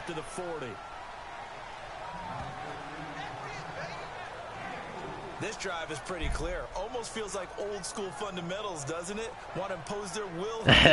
See, Jake can help you out. Jake's got all kinds. There's all kinds of stuff going on. Hopefully the stream's not lagging on your end. It's a little bit laggy on mine. I'll refresh the browser, see what's going on. That looks like good. And now we'll have to punt, giving the Panthers the ball back again. The Panthers have the momentum right now. I don't think you're being overly critical there. You're just analyzing it, and he gets those shoulders right. That pass will go. Okay, yeah, NFL red zone's not bad. Really? So, is Game Pass just literally a waste of money? I don't get enjoyment out of watching games when it's not live. And Quigley, a beauty! Look at that, just like versus the Falcons. Out at the 2, the Kaufman corner works again. Look at that. Carolina getting set to take the field. Now, they were good last time out with a touchdown drive. This go-around, it's not going to be very easy starting from inside their own 5. But they shouldn't be daunted by it. You work on this the entire offseason. You work on it in practice. Like, coaches don't go out of the salary cap, right? So, overpaying for a coach should always be an option, right? You should just be able to pay more money to whoever you want. It's worse than the Browns?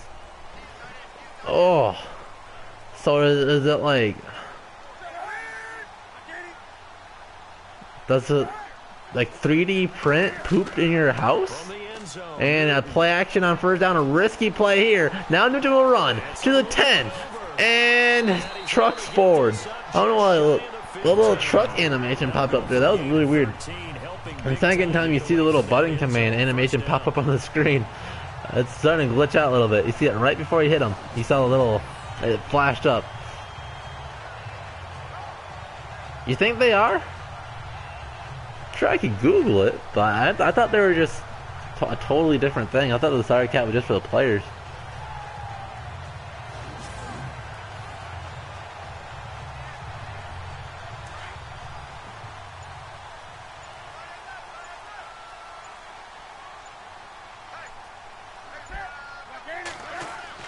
Now power to the right side. Oh, it's a play action and scrambling to his right. Then look, gets hit as he throws. Get Dickinson down the sideline, just chilling. The Panthers are marching. Already went over 40 yards. What's up, Dylan? How you doing? He can throw it on a rope. He can loft it. He's got the touch that's been developed throughout his career. But the big part about just watching him throw it, it seems almost effortless.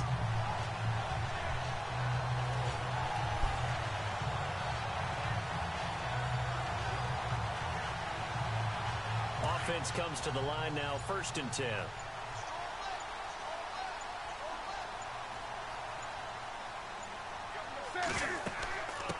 Now running as Stewart picks up a couple of spin move to both forward for across the 50 to the 49. Gain of 7 leaves him with a 2nd and 3.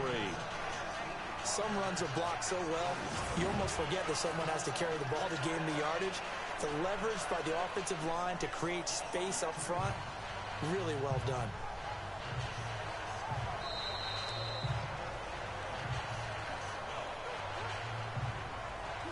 And that is going to do it for this 3rd quarter of action. We'll return with more after this break. You're watching the NFL on EA Sports.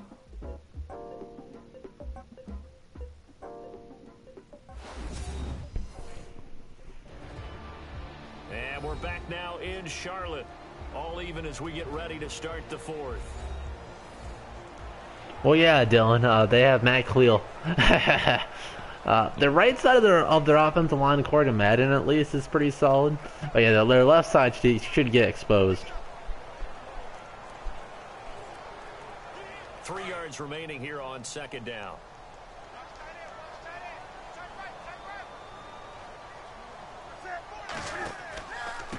Now down the middle, it's Linval Joseph who's having himself a game. There's that weak offensive line you're talking about. Linval Joseph, 3rd tackle for the loss.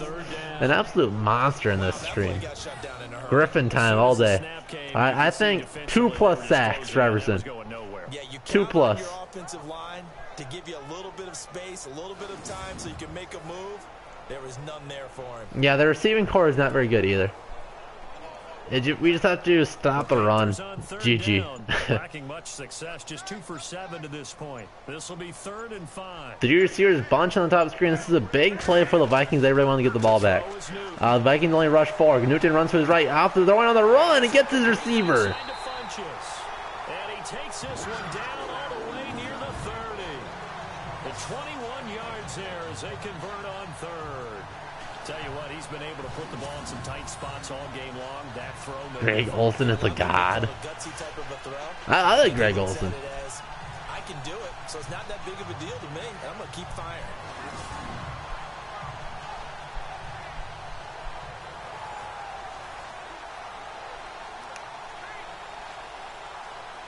And now a 1st down following that long gain. 4 receivers on the field. Newton out of the shotgun. See if they do a. They'll run it now out of the gun. Look at Stewart plowing forward 5 yards. 5 yards on the carry. Good pickup on 1st down. That's a strong pickup right there on 1st down. And as this drive goes on, we're seeing an offensive. I think the Vikings defense is getting tired. The offense has not been able to sustain a real drive, and it's really starting to show as the defense just can't handle the rushing game from the Panthers right now. Out of the shotgun, 3-step drop, throws a slant underneath, another 1st down. Dickinson nearing the red zone, right at the 20. Edge of the red zone at the 20-yard line. Call it a gain his 7, and it gets him a new set of downs. 5th catch of the game for him there. Yeah, and the tight end position is now becoming a volume pass catcher. Used to be occasional, right? Safety valve. Throw one to him every so often, but mainly they want him out there to block.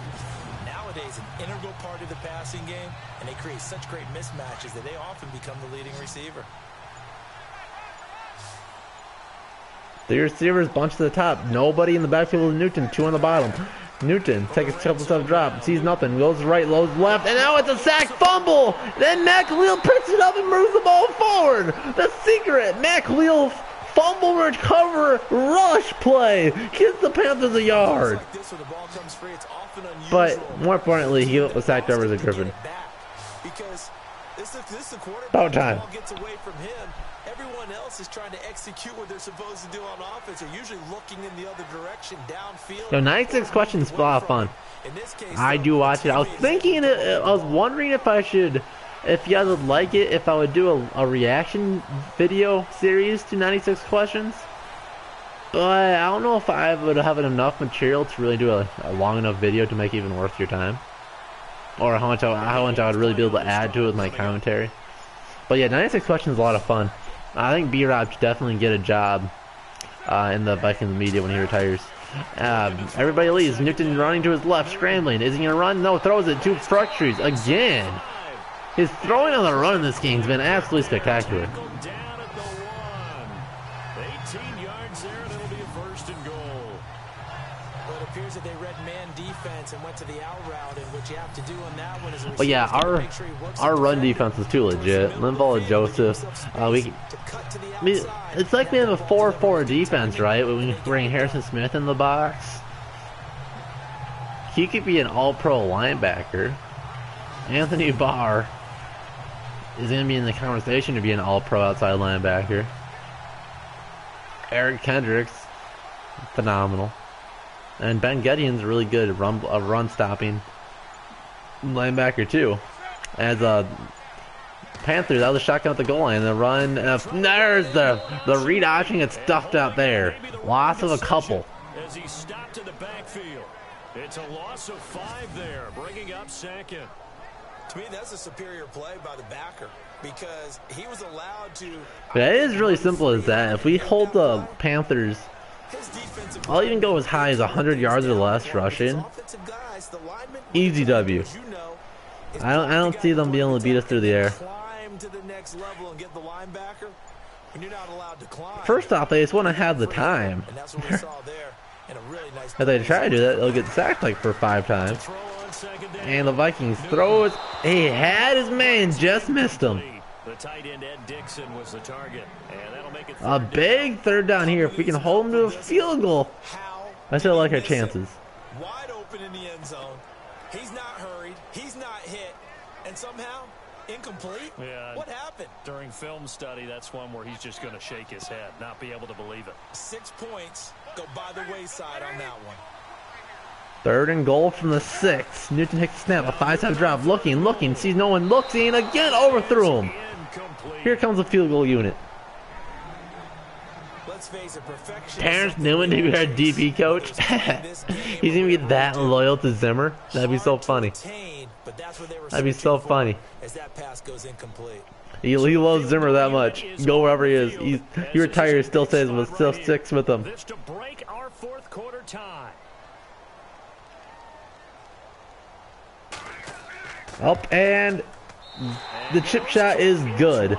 Now, if you guys remember, just a quarter ago, or at the middle of the 2nd half,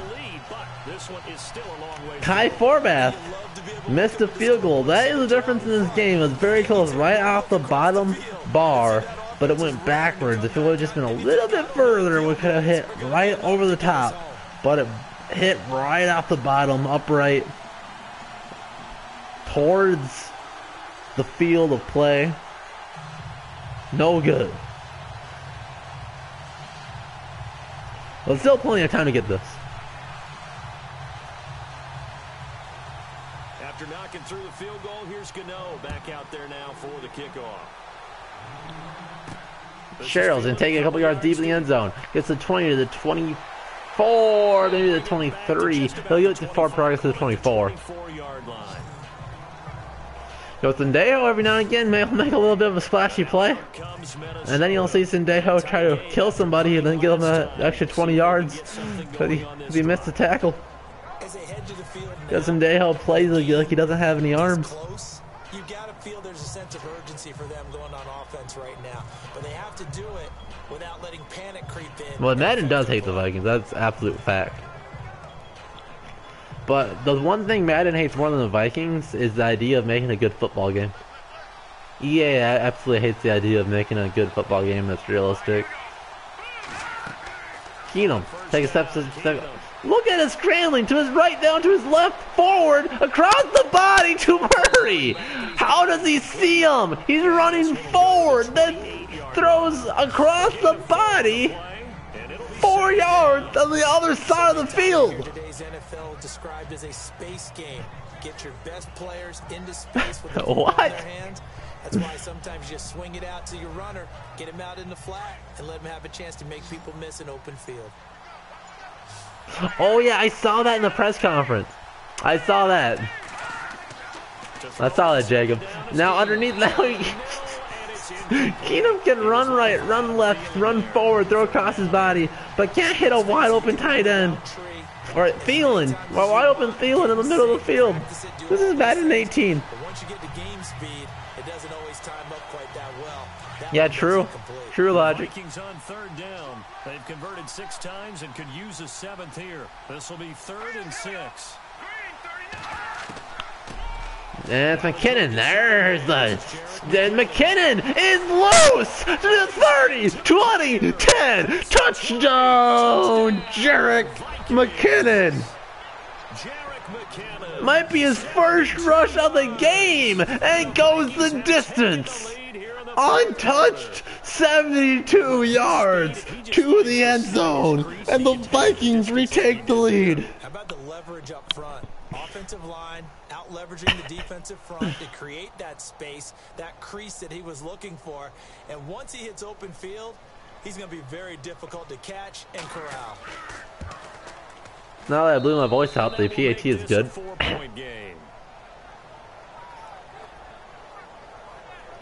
See, I never played 2K, but it sounded like a cool idea. One thing I'm really excited for is when they make a good game on the VR. So that'd be such a good experience, I think. Because one thing I always hate, how it doesn't just feel realistic when you're looking on the screen when you're playing a football game, right? You can get the angle to where you're zoomed and you can see that camera angle, but having it to where you have your headset on and where you're looking is wherever you see on the field, that'd be such a fun experience. I don't know what you guys think, but I think that'd be so fun. Yeah, Madden VR. Well, not Madden VR. That'd be god awful. Like NFL 2K VR, please. Oh, is that a real thing coming in 2019? Or you just give it a date? And he'll take this one near the 25. Call it the 26-yard line. But here, okay, the honest review of Madden 18. So I'll tell you, if you are a big fan in Madden, even if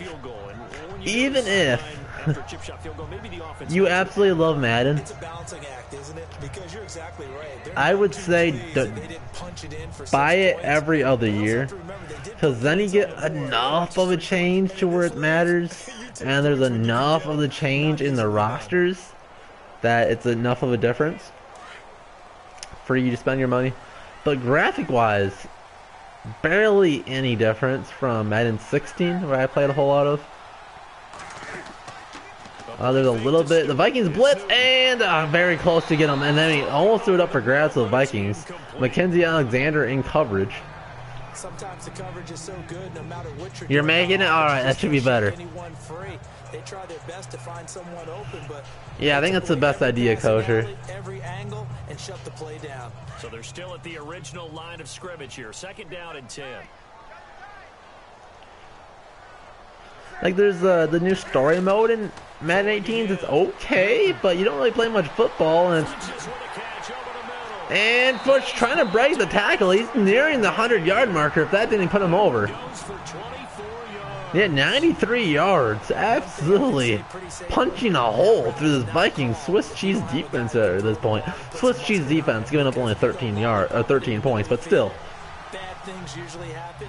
It takes a strong-arm guy who can rifle it in there, and they were able to successfully complete that one. Yeah. They're running through the walls. For some reason, players on the sideline don't even have their last name on their jersey. Newton trying to run past Everson. He does. He has the edge. And he picks up the first down and more. Everson tried to chase him from behind, but Cam Newton's just too fast.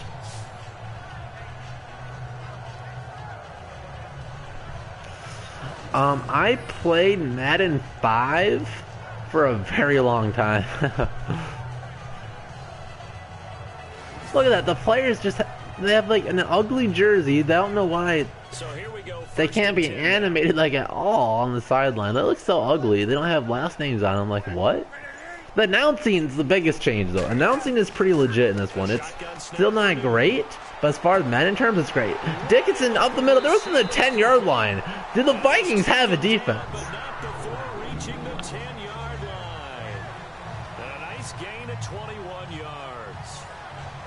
It's a lot of fun watching the NFL now, isn't it? Because when the big fella runs routes, it used to be when we were kids, he'd run about 3 different routes, and that was it.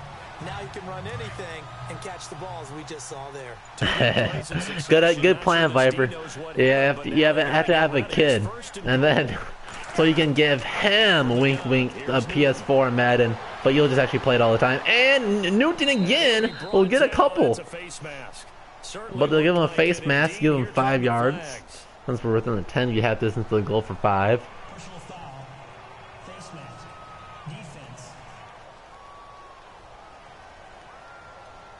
Well, when you're leading in the fourth quarter, that's not the penalty you want. Not at all, and now your discipline comes into question. Having poise this stage of the game, you can't have those kind of plays. Wee Man and his goat. Doubt it can't be worse.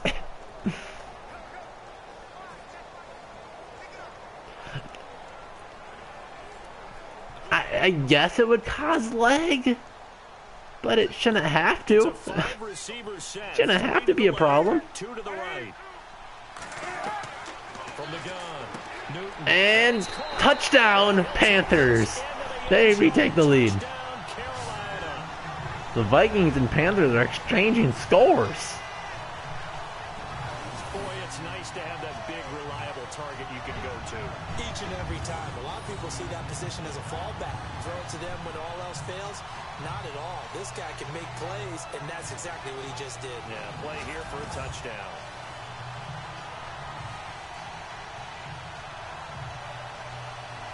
Now an important extra point here to stretch this lead to a field goal. Because I don't get... it's so annoying that Madden cares more about Madden Ultimate Team than the actual gameplay. Well, I think that's like so extremely apparent. Like, they update that all the time. All the different packs. And that 100% pay to win. So all they're trying to do is maximum how much money they can get.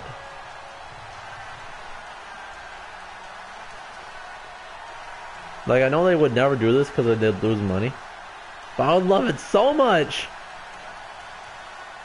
if they would just support a game, maybe make you pay like a $10 update to keep updating the roster every year. I would do that, and then make a brand new game every 3 to 5 years, because then all of a sudden you aren't making complete same trash. Then you have to make something different, and it'd be a different, cool experience, and it'd be more hype to buy the next game. And because right now, even if you go every other year like I do, you're still just paying a $60 roster update. It's ridiculous. That gameplay mechanic, it's not a big enough change to warrant $60, that's for sure. But you have to be prepared for wrinkles and counters because you know they'll make some adjustments. I mean, that's a thing with like every sports game, but I wish just one would take the initiative. Like, hey, our fans would so much rather love just keep updating this game a few years. so then we can use our time and resources and get a whole squad together to make a brand new game leagues better than if we rush out a new one every year. And he'll toss this one incomplete. Seeing no options, he throws it away. Yeah, pay to win.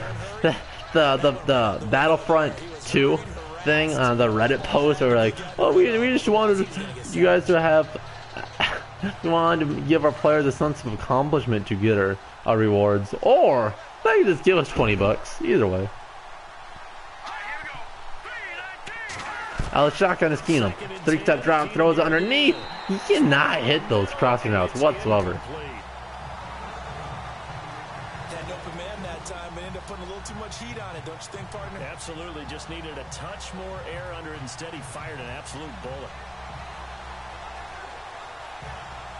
And the Panthers bring in their nickel set as they try to defend here on 3rd down. Do you like it? Defensive backs. Yeah, as far as I can tell, the story mode in Battlefront 2 is pretty cool. I just don't have enough time to game, really, right now. With school and YouTube, I just throws it deep. He has digs! Flips field position. We have the ball at the 27-yard line. Inside field goal range. That's the case Keenum we know. Scramble a bit, then throw to his receiver deep. I think you're exactly right. I don't think baby. looking at his play sheet and trying to figure out which play will work well. He's trying to figure out how to get the ball to the playmaker that you just described.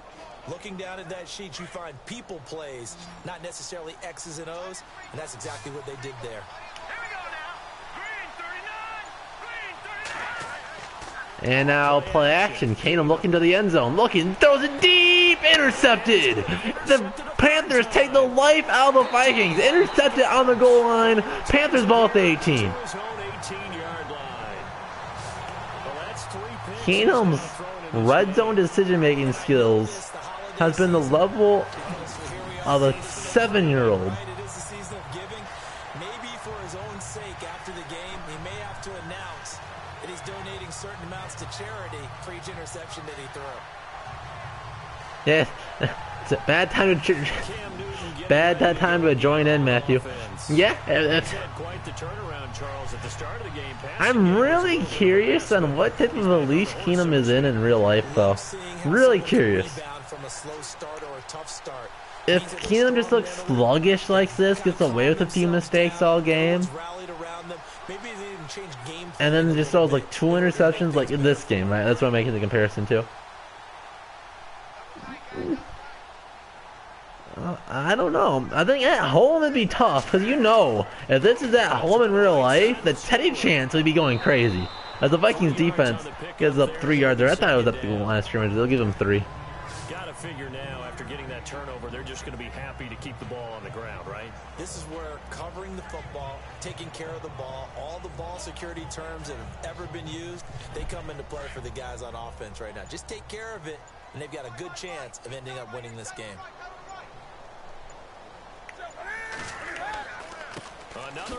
Oh, look at Daniil Hunter schooling the right tackle, going inside, making the play. That was a great play by Daniil.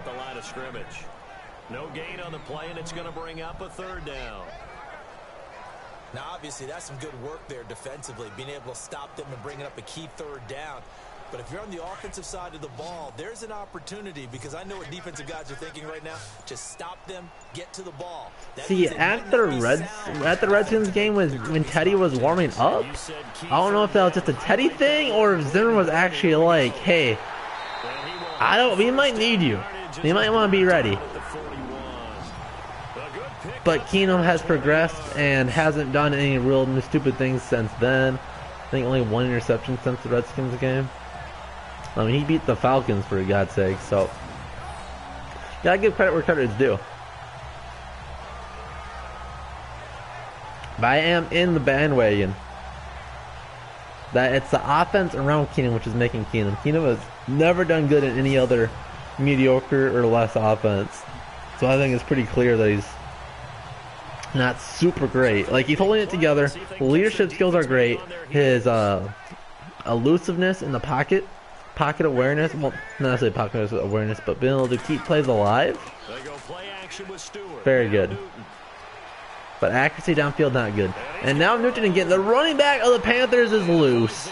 Nearing field goal range again, and the touchdown, and the Vikings lose. They have all 3 timeouts that the Vikings should be burning through right now, but this is Madden, so they will not do it till a minute 30 left in the game, because Madden is so god-awful. It's been like 25 games. I still can't figure out how to make AI right.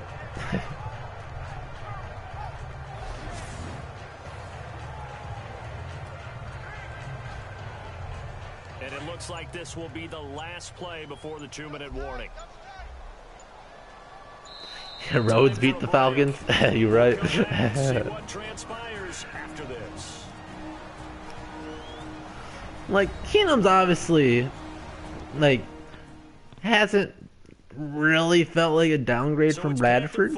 So you could give that case, like, you could make the case that at least for our offense where it's at, Keenum is a better fit than Bradford.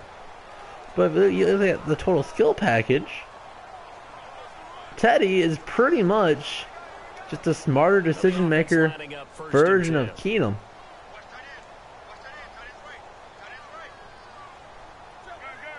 Got the quickness, he's more accurate, that's for sure. Stewart pulling forward. They're just trying to milk the clock out now. And now right out of the 2-minute break, we'll get a timeout used defensively with 1:56 to go.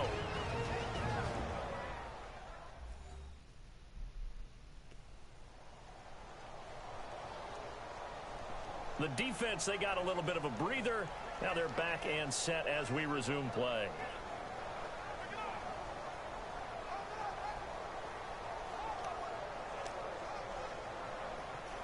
Well, yeah, Keenum was fine with the Rams. Like, I think he's like a top 30 quarterback in the league. I don't know why people weren't super happy that we got him super cheap for a backup quarterback. I never understood that. Why that wasn't like a fairly big headline. 3 tight ends on the bottom of the screen on the line, and the Lions are just trying to run up the clock. And that's another first down that might be the ball game. It's very close. They're in thin field goal range. I think I'm about ready to call it GG. Since this is close to the end of the game, are you guys up to stick around? I can play a game by myself. Since the Vikings are ready to lose this one, I could do the Vikings versus Panthers game, me playing it, or I could do a Hall of Fame game. I have a Vikings Hall of Fame roster. It's still in the works. I haven't put a lot work into it, but it's got Fran Tarkenton. It's got Randy Moss. It's got Chris Carter. It's pretty fun on paper, anyways. It's got Adrian Peterson.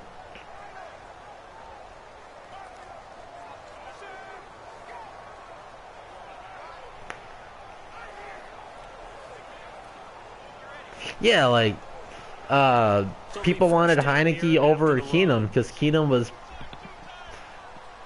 apparently, in some people's eyes, didn't look good in training camp. I thought he was like a consistent looking veteran.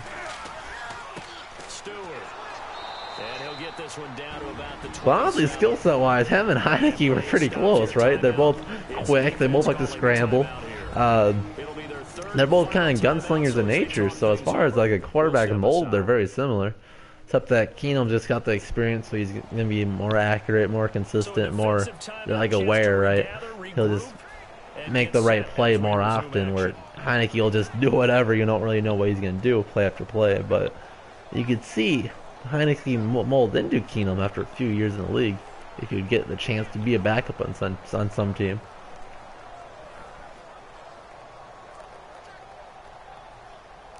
I'm ready now for 2nd and 9.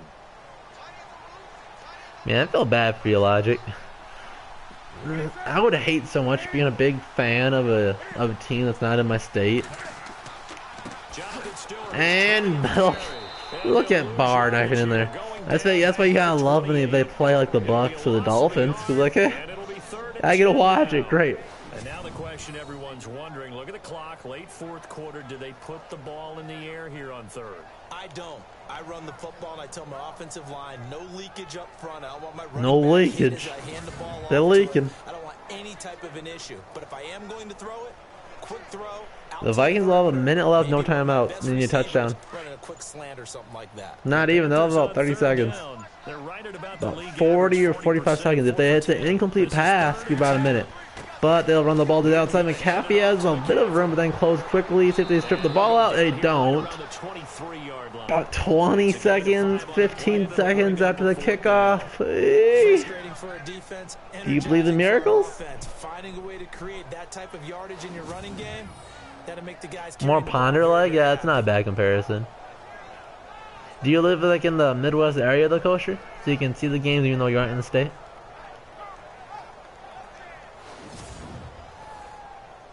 Oh, Dolphins are. Oh, the Dolphins are probably just too bad to be on TV, so I understand that.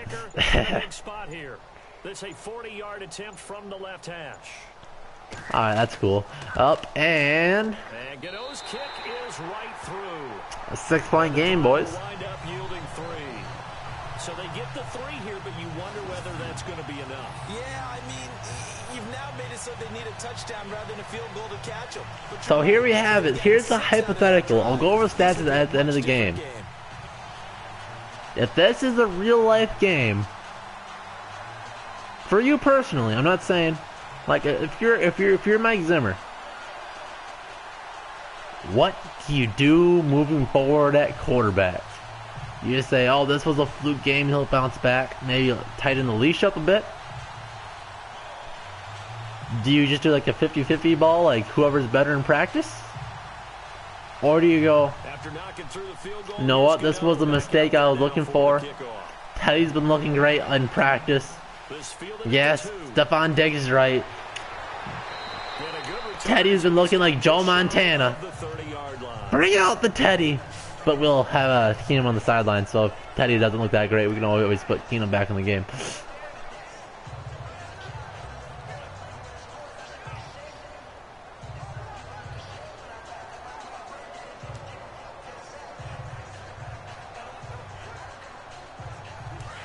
And on the outside, they're playing press coverage. Yo, I was at the night scrimmage, and I was so conflicted. Should I be cheering for the Vikings offense to do good against their defense? And I thought it was going to be intercepted. Or should I be cheering for the defense to be so good that the Vikings offense can't do anything? Why are the Cowboys on in Florida? That's kind of stupid, man. But at least you get Paul Allen, so at least you don't have to worry about awful announcers on TV. Paul Allen's really consistently good, so that's pretty neat.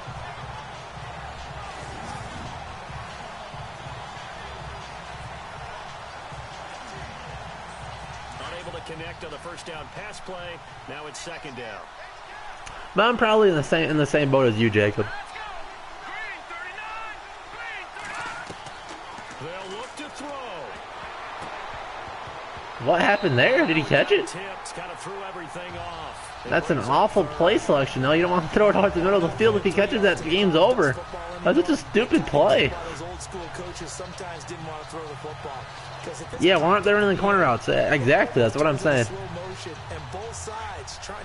It's because Madden's absolutely the dumbest game. He doesn't even wait for them to get deep. It's just 20 yards, throw it. Keenum throwing backwards. Now throws off his back foot. Intercepted there. That would have been ball game if he had clinched it and caught it. Instead, it gives him one more chance here on 4th down. So after all of this, it comes down to one final play. And just think of what it's going to be, because from this distance, you got to be prepared for everything. Hook and laterals, tip balls, you name it. A lot of laterals after a catch. Just got to be prepared, stay on your feet defensively, and tackle someone.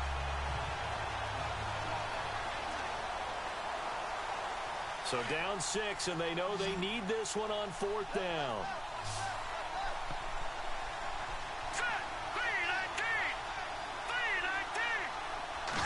Keenum trying to make a miracle happen. 2-step drop, throws it up for grabs. Game over. Oh, man. And with that, the ball game is over. And Charles, I think when the schedule comes out, all teams, no matter where they're predicted to to finish, talk about protecting your home turf. They were able to do that here in this one. Similar to a tennis match, right? Yeah, I love the highlights. The Paul Allen calling it inside US Bank Stadium, that was really fun. The whole experience at US Bank Stadium was a whole lot of fun. Even when you're in the seat that's really the cheap seats, like I've watched every game in when I go there, you still have a great time. Like you go there like 9% just for the atmosphere. You'll have a great time regardless. Like, you know, if you haven't been to US Bank Stadium, for those that live out of state, we never win the simulations. So that'll do it for us. For my partner, Charles Davis, and all the hard-working men and women on our crew, I'm Brandon Gaudin. You've been watching the NFL right here on EA Sports. The Panthers are winners here as we say so long. You look at the numbers. All right, let's look at these stats. A 39.6 rating. What is he, like 5 games in a row with over 100? So about a third of how good he usually is. 13 for 30. It's 43%. Again, he's been right around 65 this year. 215 yards isn't too bad. Again, he's about 250, 270, something like that. A touchdown, 3 interceptions.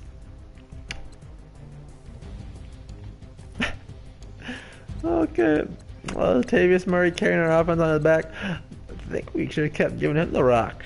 22 attempts, 113 yards, 5.1 average. This is the type of numbers you want to see out of Murray when he gets the majority of the carries. I think Stewart's their number 2 back now. I should have made it McAfee, but it's whatever. Then Newton, we couldn't stop Cam Newton. Then Jared Pinnon, 1 for 72. Feed the Jet. 693 for Fudgeness and Dixon.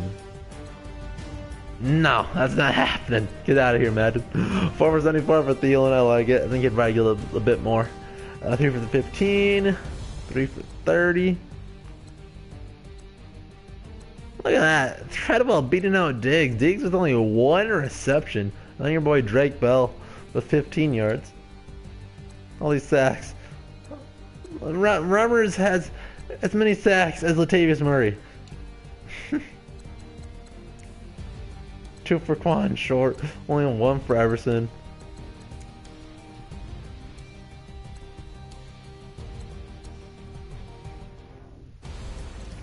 Alright, so I think I'll play a game myself.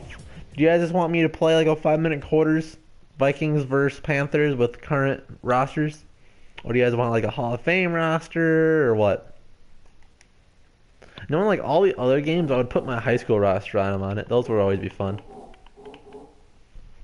And it's funny because we were the Cardinals, so I could just put it on the Arizona Cardinals and it'd be fun, right?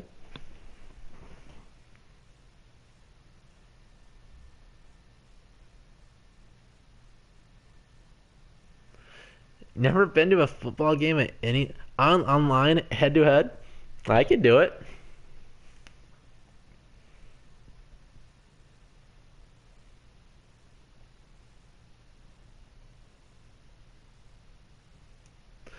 Yeah, like they have a double A gap blitz in the playbook, but it's not as nearly as big of a system. Like you don't have like all like the different options out of it. Yeah, you have the 2 linebackers blitzing. You have the linebackers going to coverage. Nobody blitzes, and then you have the nickel off the edge will blitz. That's the only options you have out of that formation.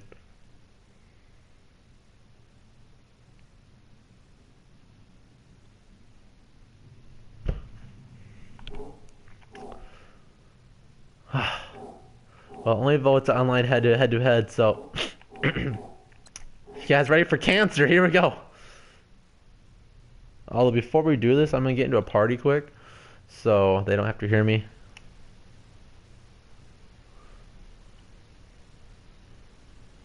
Wait a second.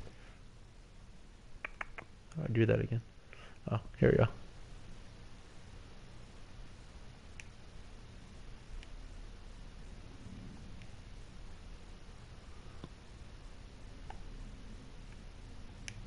All right, should be back here in a moment.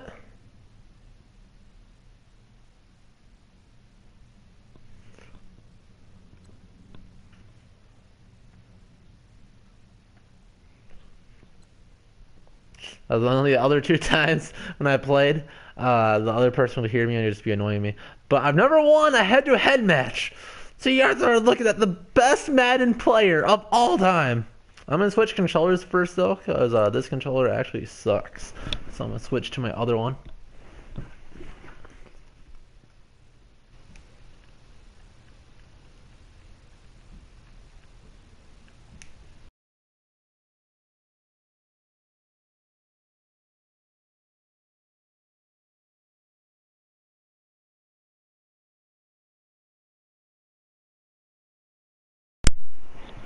Boom! There you go, we're ready to go.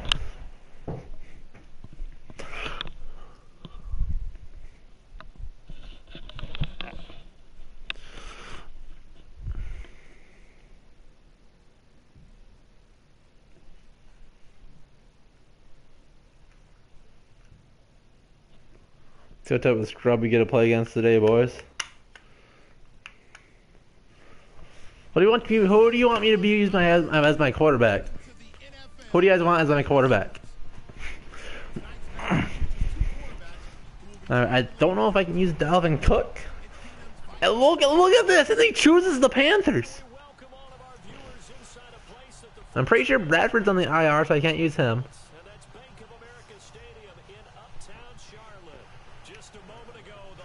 I'll use whoever. Let's you guys say something. I'll just use whoever's our quarterback. Teddy. I like using Teddy and Maddie. It's probably my favorite one. Odd. Look at him going that way. Almost actually useful to take that one out. All right. Let's see what they do. We'll play action over the top play. See what we have. Because I could. No, they have two deep safeties.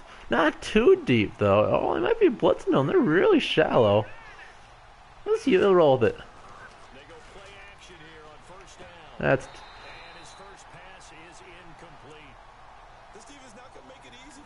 Is dropping the first pass of the game actually useful? Second down now after the incompletion.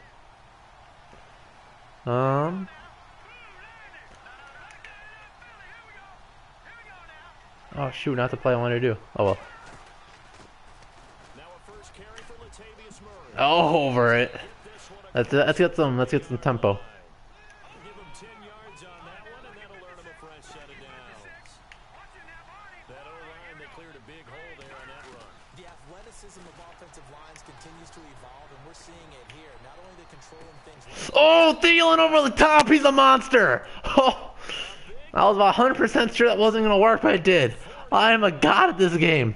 Look at it. I saw that shallow coverage, no safety help. I saw man coverage. I think it was a 0 blitz, and it did over the top to Thielen. Did not think it was going to work in Madden because he doesn't have a high speed rating. But boy, ha.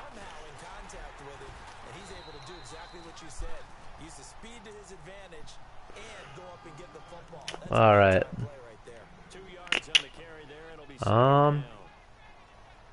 I really don't want to make a mistake here. It's like what my boy Case Keenum did. Oh, where's my quarterback, by the way? I didn't even notice. Was it Keenum? It's probably Keenum. Yeah. Look, again, they're doing... They only have... You're... Ah, come on. That's PI.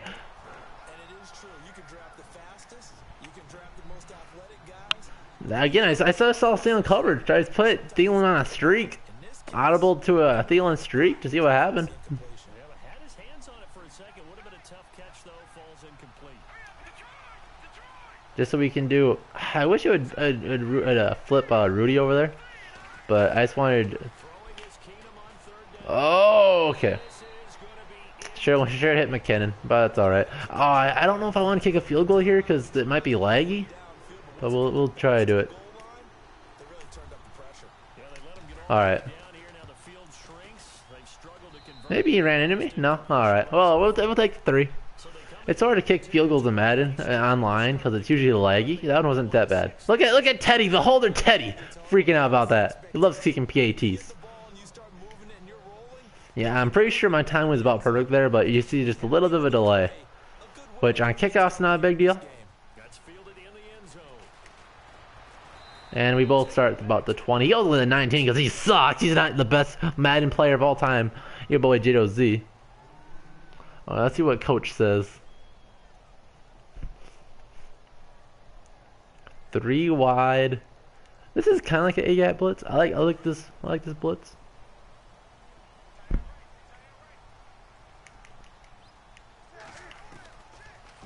And he's gonna do a. He should have slant.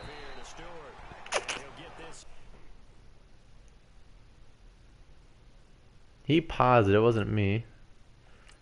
Well, since he called it, we could put Daddy in if we wanted. It's tempting. Okay.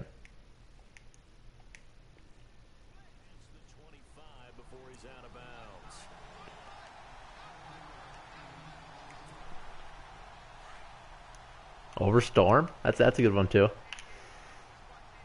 I'll see if let's see if he'll try to do that again. Oh, that was a good defense for that play. He just right underneath.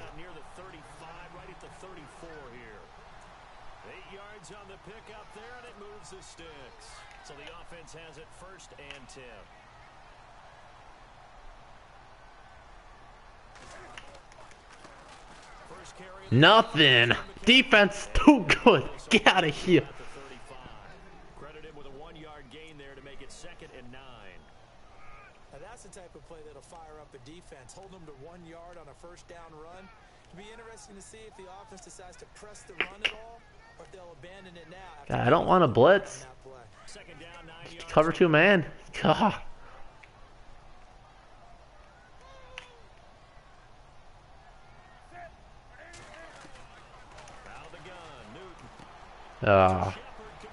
Good. That's a good play.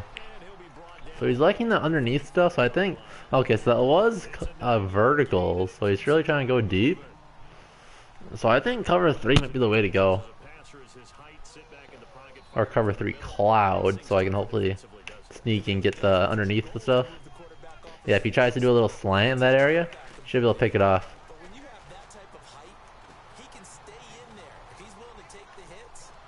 Nah, son, get out of here. I'm not stupid. I'll go off my coverage and sack you. I'm not god awful. What do you think you're playing against? Oh, look at the former defensive back. You're all smiles up here. I hope everybody can hear my smile on that play. A little bit of ground to make up. See if you'll do that again, huh? As they face a 2nd and 11. You're gonna try to do that again to me? And the receivers at the line here. Press coverage, look defensively. Oh shoot, I'm pretty sure. What's Wayne's doing? What's Wayne's doing? Being god awful? That's a problem with only having 1 deep guy down there. 46 yards. So after that big gain, let's see what else the offense has up its sleeve.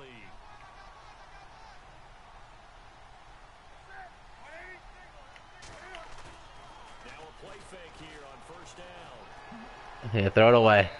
Throw it away, pussy. When Madden fails, Josie must win himself. Yes! Doing Wayne's things, I guess. I guess so. He's doing like first half of the season Wayne's. Well, let's see if he pushes the issue here. Let's get a pick. Let's get an interception here. He'll rage quit. Here's the prediction. An interception and he'll rage quit. Oh, so close! Triple coverage. The absolute perfect play call. This drive, which was going so smoothly, all of a sudden it's a little bit of a roadblock here with 2 straight incompletions. Yeah, apparently this defense has had enough. Apparently they're saying no more. We're making a stand right here, right now. But it is 3rd. I like cover 4 near the goal line just because it keeps everybody in the end zone. Because he's gonna try to go there. And it should have been intercepted. Sendejo, why are you god awful? What's up, Sammy? The Panthers won by what, 6? Hey, mess up the field goal. I dare you. Bet you won't. Bet you won't shank it left. Bet you won't shank it. God dang it.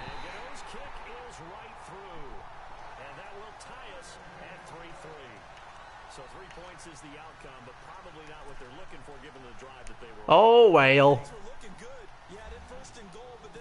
I also wish you could do onside kicks off any type of kickoff formation instead of just the one option. Run start, we got speed, we got the acceleration, we got power, and we get to the 25.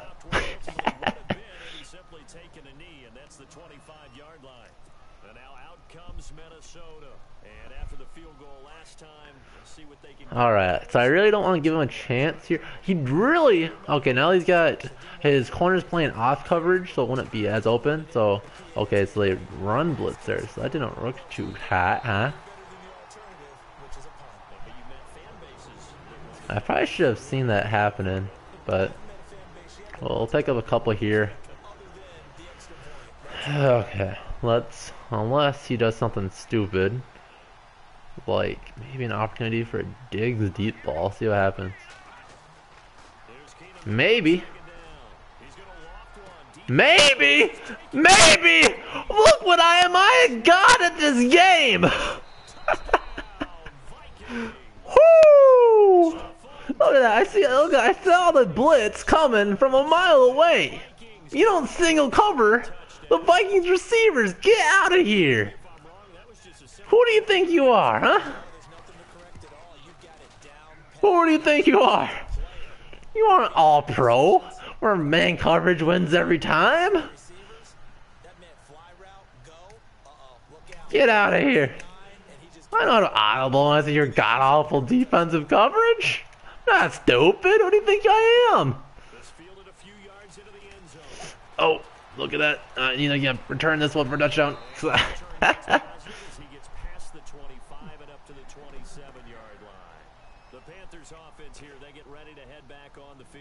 Alright, we're not gonna give him a chance for that again, but we had like 3 dropped interceptions last drive. So in theory, if we have someone in the area, he's giving me chances. He doesn't really like running the ball. And my God, Rhodes, make a play. I think we just... he did a crossing route though. I'll blitz him, see what happens.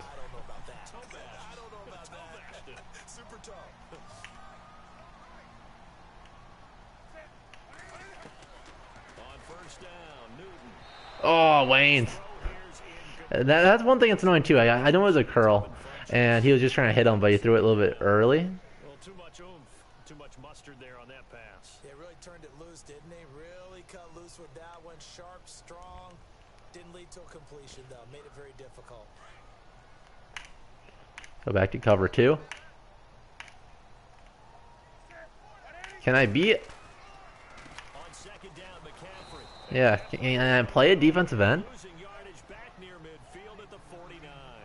Yeah, Zimmer's zone coverage in general, it's like it's a run version type look. You want to get this running game going? I want to get this running game going. I'm going down there and saying, gentlemen, we have got to run the football. We've got to get it going right now. Yeah, to this point in the second quarter, it has been a struggle. Get him, running backwards. He's stupid. He's stupid. He's the stupidest Keenum in the simulation. Look at you, stupid. Who do you think I am? Look at you, stupid. Watch this fank and he picks up 30 yards. Oh, you ain't gonna let the clock run out. Get out of here, like stupid.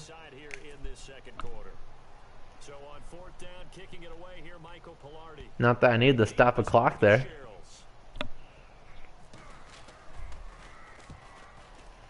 Look at you, stupid, giving Cheryl's a return like this. Look at this. Look at that juke. Oh, look at him. Look at me loose. Look at it. It's Cheryl's. Oh, God.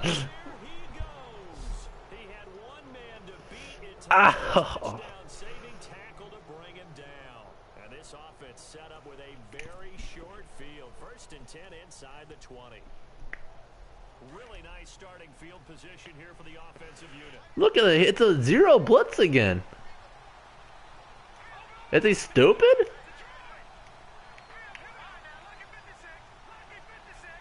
It's a zero blitz. See, look at everybody close to the line of scrimmage. Now a first down throw. Keenum escapes the defender, and it's incomplete. Took a shot. Incomplete, my asshole. A minute 57 to go in this first half. Here comes the rage quit. I think so. I think he hasn't done it yet though, so maybe he's a baller.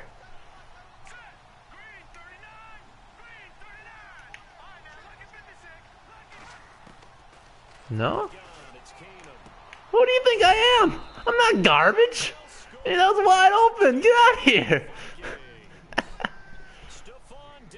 Just like Camwell on Sunday, you damn right. Look at that. I got Teddy Bridgewater, the best holder in the NFL. Get out of here, kid.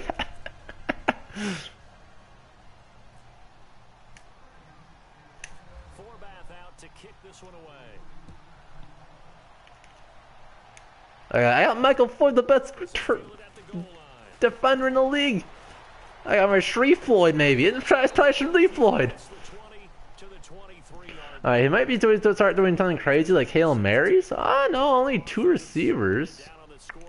I'll do cover 2, man. I don't trust him. Sense of urgency has to take over for them here. They know the score. They know the situation.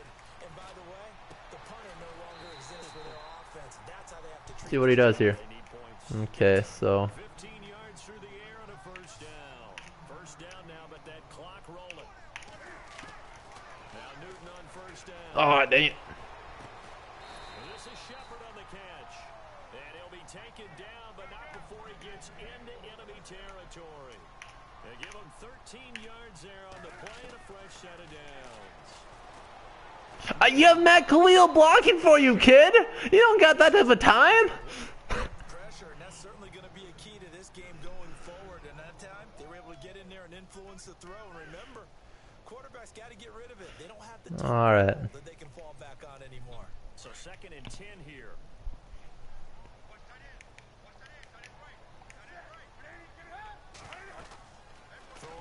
Screen to the right. That was a good play call. That's a good play. Good timing for it. That was a good thing for my boy Barr to be in that area. And it sets up a third down. They'll get to the line here, but remember, it's also third down. To the air again, Newton. Oh, my boy Tinu. It's my boy Tinu. He's probably going for it. This is 4-down territory anyway, really. If we're talking real life scenarios. Should probably just run for it. He has 3 timeouts. Out of sync, and it shows on the scoreboard.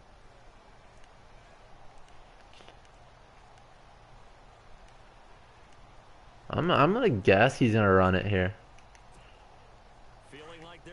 But I'm gonna do. He really doesn't like running the football though, and we can stop it regardless. So yeah, he's passing.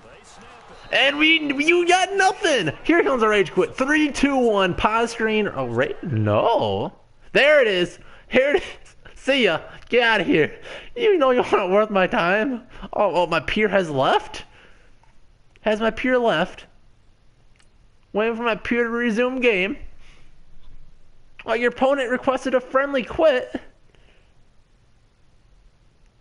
Now get out of here. You don't need a friendly quit. Get out, you don't get a friendly quit. Oh, boo, I'm too bad. Can we just friendly quit so this doesn't affect my rank? Oh, get out of here. He's conceded the game. Conceded the game, has he, huh? Has he conceded that I'm the better Madden player? As everybody should, because I'm, of course, the best Madden player of all time. So when Madden pisses me off, it's because Madden's a god-awful game, not because I'm bad at it. I don't know, 14's a lot when you got 5-minute quarters, to be fair, though.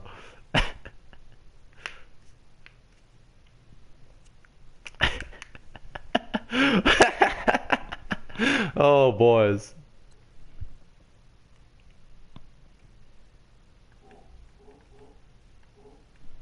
Oh, is it 9:30?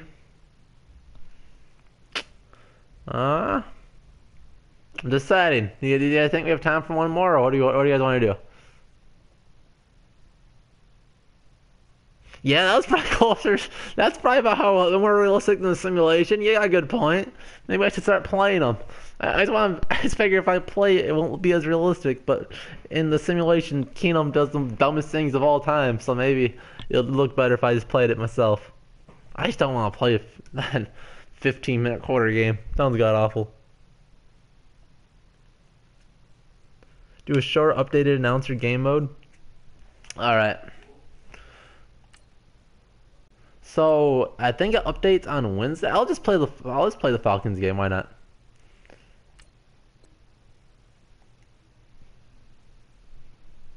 Let's play the Falcons game. I believe these are 5-minute quarters. If it's 15-minute quarters, we might just play until halftime or something.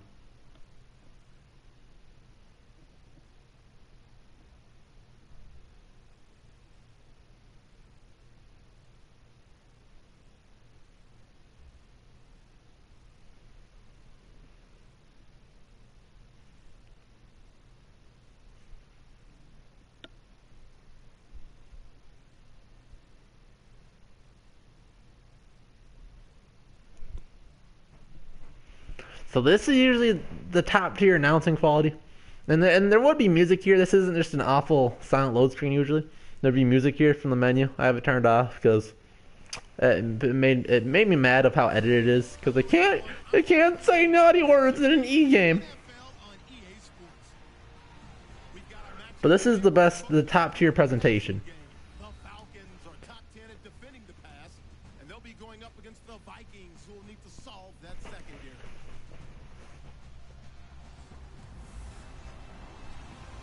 All right, Larry, thank you very much. We are pleased, as always, to be bringing you coverage of the National Football League presented by EA Sports.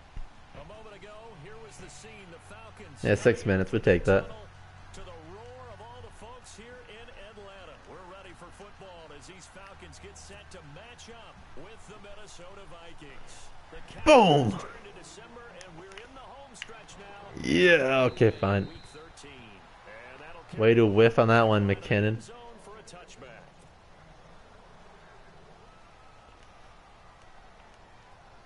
Let's just chill in this play and see what's up. Let's chill in this play. See, they got 2 deep safeties, so this won't really work so good. Realistically, I might be able to get Thielen underneath, but we'll play it safe.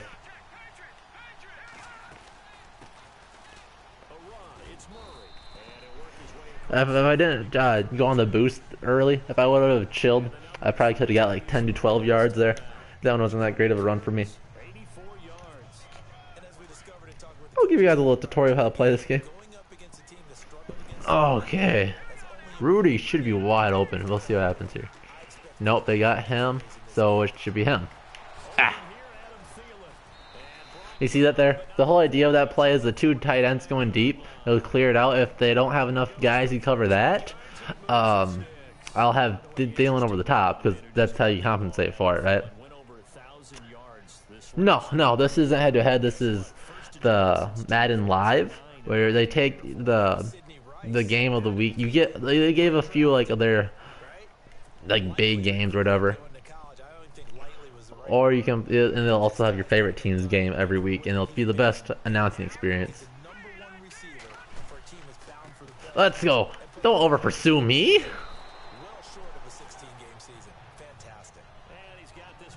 See, I don't like playing head-to-head that much online because it's just too predictable. Offensive linemen love creating space for their guys carrying the ball, but when that guy also breaks tackles and creates extra yardage.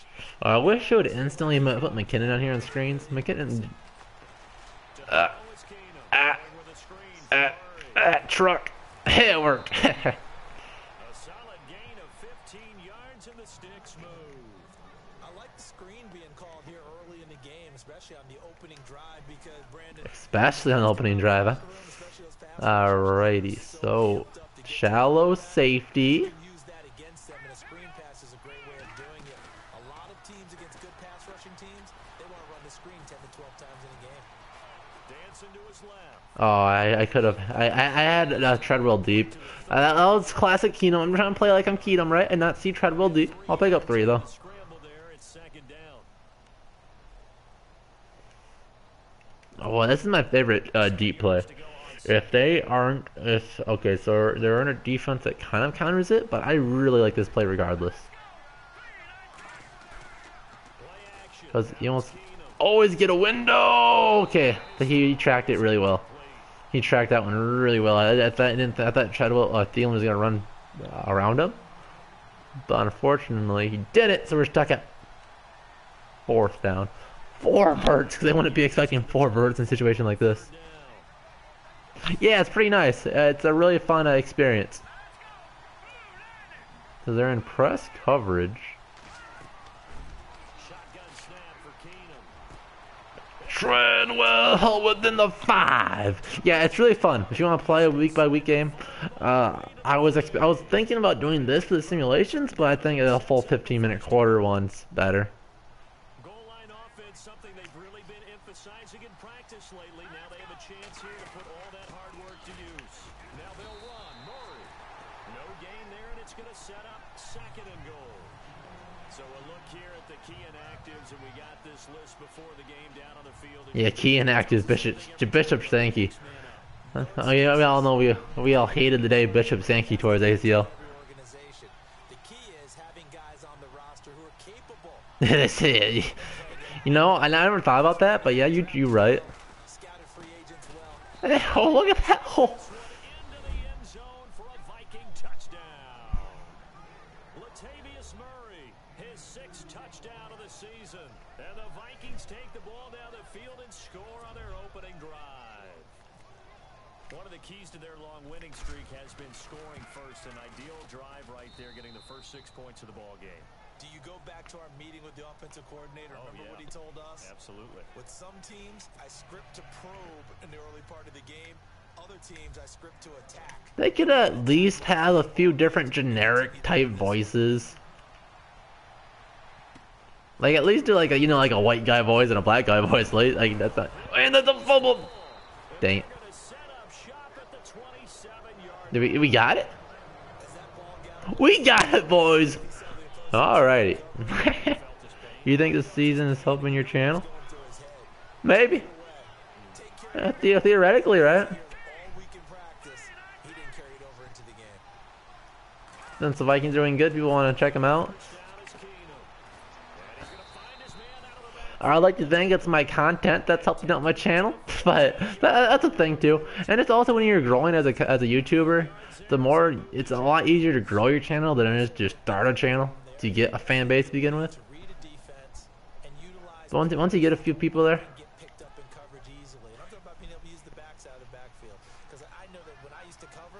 it gets a lot easier. I know a lot of like the podcast guys, their fan base stems from social media. And I don't care about that much. I have a Twitter that you guys can follow, JDOZ. I kind of post whatever there. I don't take it too seriously because I know I don't have a big following there.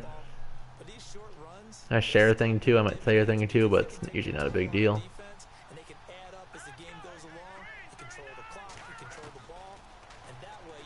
What the hell? I pressed X there and you threw it about 30 feet too high.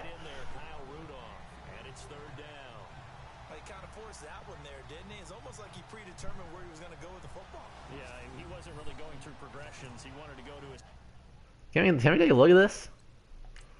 Look at this. That's Rudy, like 6'6". He's a good step on him. Just throw it to him. Just throw it to him. How do you miss him by that far? Well, at least Rudy puts his hands up. He's like, hey, I tried, coach. I thought I had it.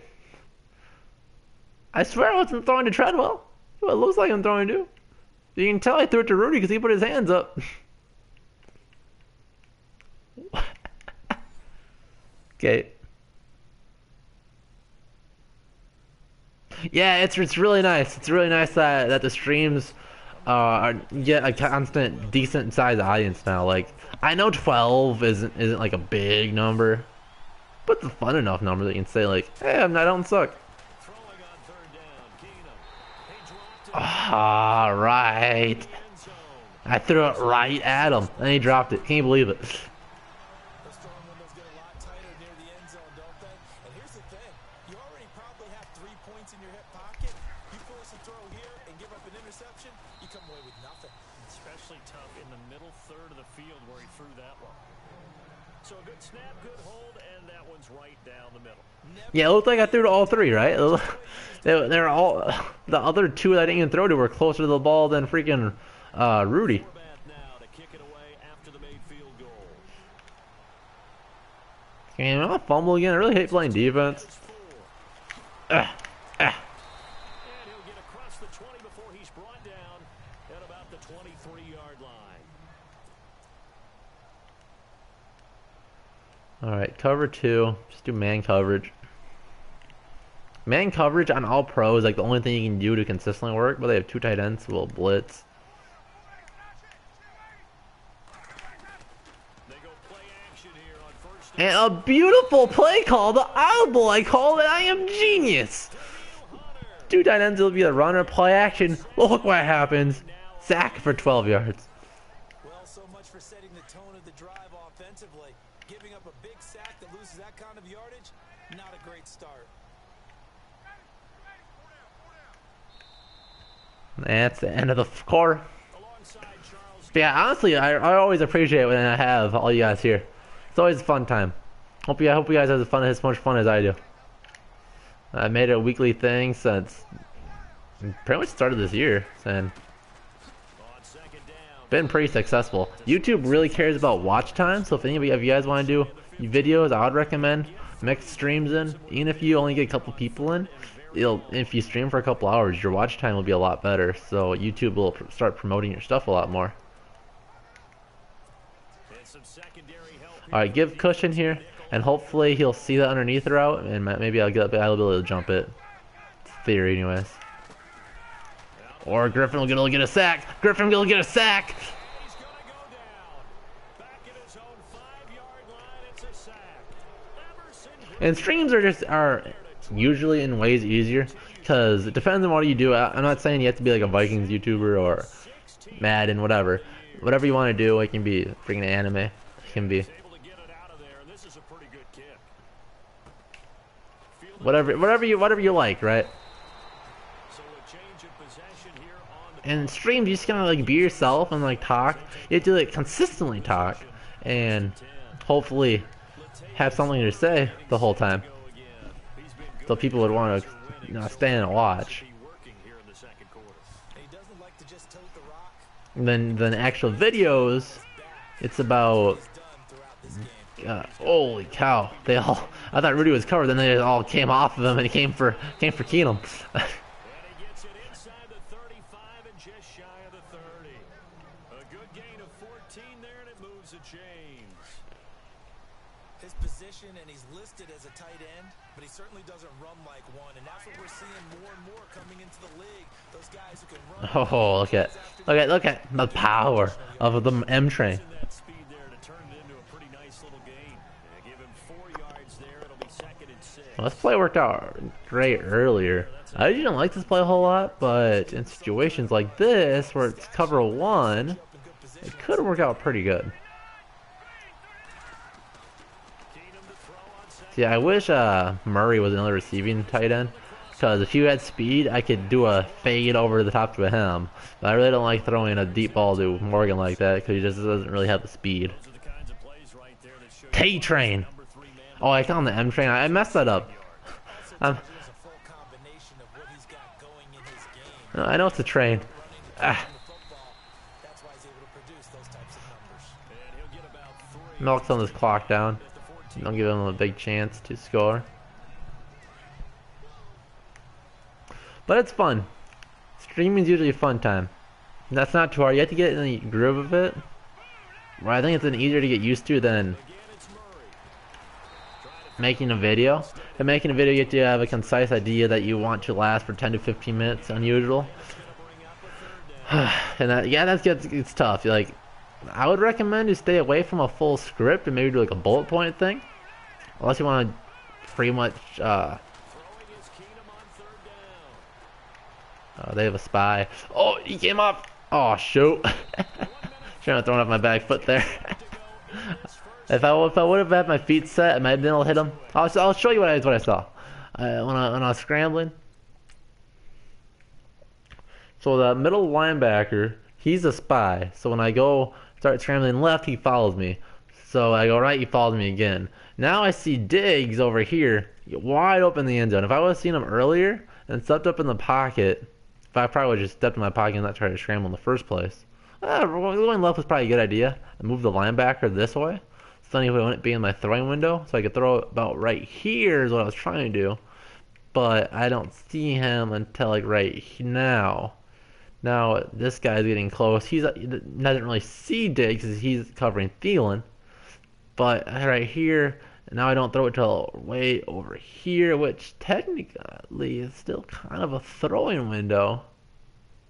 But since I'm on my back foot, I don't get anything on the throw, and I lob it up too far. Instead of just throwing it right here, let Diggs fight for it. Throw it right here. But he leads him too far and could have been a pick six. There's your Madden lesson for the day.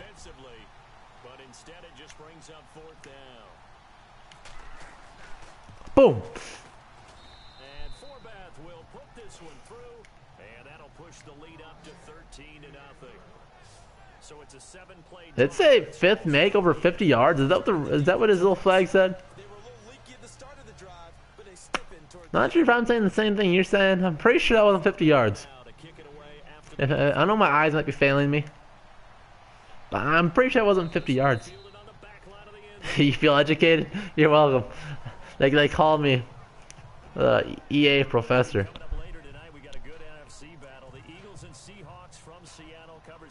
Let's test them. Oh shoot, it wasn't the play I wanted to do. I want to do whatever. Let's do cover 2, man. No, I don't want a linebacker on man coverage there. Throw it across his body. Oh, I wanted to do the double linebacker blitz. Press the wrong button though. What's this one? Pressing buttons too fast. That's bar, just blitzing. 5-man blitz, I like it. Good catch. Give it to him.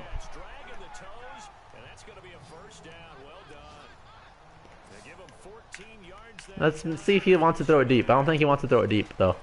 I don't think he wants to throw it deep. I think he's scared. He's leaking. He's scared. Now I'll see if we can get a blitz I like. Otherwise, that's the exact right throw. I like this because he's doing all the underneath crap. So in theory, we could step in front of him and pick it off if they threw a flared out running back or something.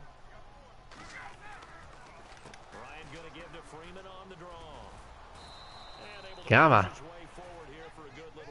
It's a good thing they get injured, so they have to burn a timeout.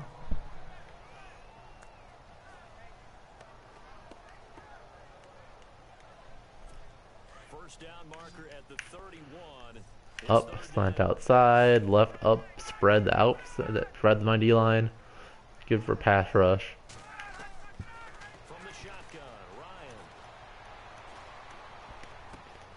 I thought it was good for pass rush. Apparently it's good for being garbage. And that's what it's mainly used for.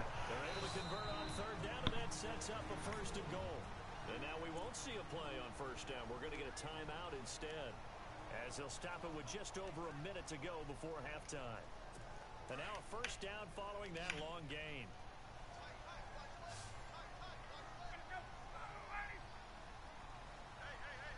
Do you feel running in? No. From the gun, it's Ryan. Oh, get up the Newman again, the god. Oh, I want to get outside and go to all the way. Ooh. Alright, now the computer's gonna rage quit right about now. That'd be so funny if they added that to the AI that made it like a realistic playing experience. The computer would rage quit. That'd be hilarious. See, the guy here wouldn't have 2 deep safeties, so I'd be able to audible it. But I let deep out. I can give you guys a tutorial how to run this play. That's one of my favorite plays in the game, offensively. I'll give you all kinds of tutorial. So like what you see here, you got 2 deep safeties, right? It's probably and they're pressing the line of scrimmage, so it's for sure almost man coverage. Take the snap. Yeah, he stays on his man. Man coverage, the out route's gonna win all the time. Oh, he's gonna bounce out, especially when it's a digs. You got that acceleration and route running. All right, get out of bounds. Easy money. I'll try a screen. We got 3 timeouts. We can use a screen. I hate in real life that they would almost for sure just run the ball and go to halftime. We ain't babies. Oh, should have waited for the blocker. Well, we got a balance pick up 5. That's still not a bad play.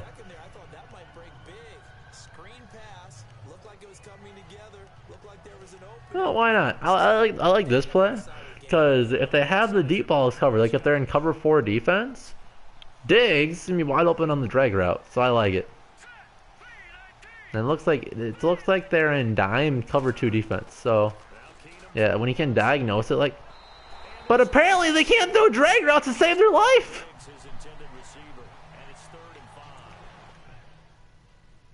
What's his short throw accuracy? 25? Look at this. My feet are set. What's this? Legit like a 7-yard pass? Then he misses by 2 yards? Yeah, that's close, Madden. This is okay. This is okay. I almost threw an interception there. But it was the best play that was available. And he almost throws it to that corner.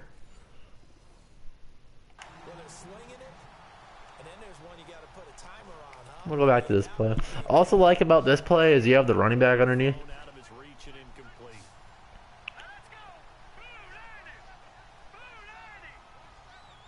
But now they're in, so it might be zone? Oh, they're blitzing. And when in doubt, the out route's usually the best way to go, because it probably won't get picked. The only problem there, if it's underneath the zone, it's very dangerous.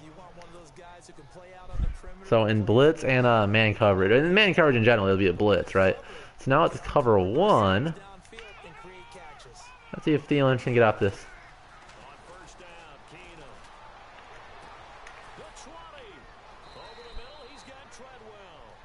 Let's go! Let's go! They didn't even stop the kid.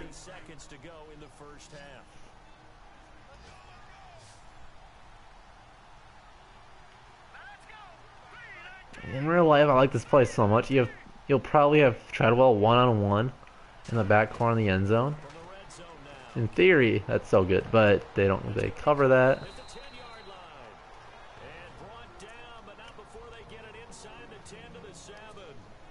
Now the Vikings will use the second of their timeouts as it comes with 22 seconds to go here in half number 1. They'll try to run it in with Murray.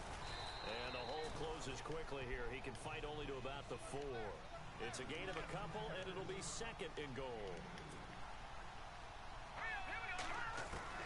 Here's Keenum now on second down. And on the left side. What's up with this Phil short passes? That's so god awful. Do we have time for another play? That's a nice catch, but unable to stay in bounds. And remember, it wasn't a wide receiver who works on that all the time. I was going to say, he likes to get the ball handed to him. Now, don't get me wrong, he's part of the passing game as well, but maybe a little out of his comfort zone. Oh no no no no no no no no no no no no no no no no no no no! Oh, throw it away, Keenum! Throw it away, Keenum! Throw it away, Keenum! Oh. No no no no no! Stop!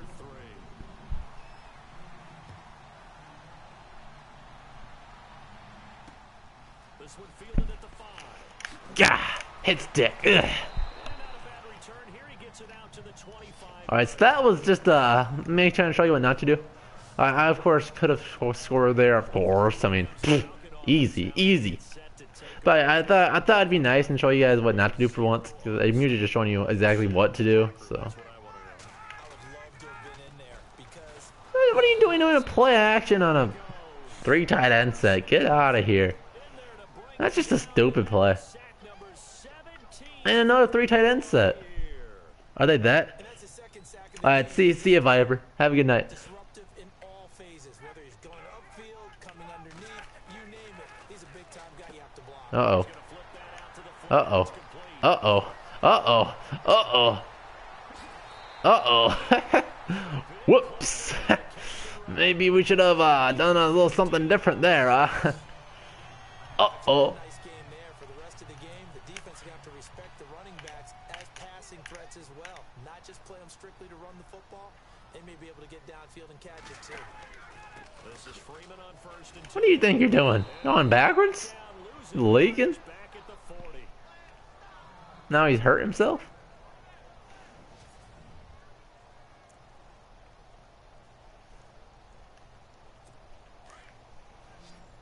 See what the looks like.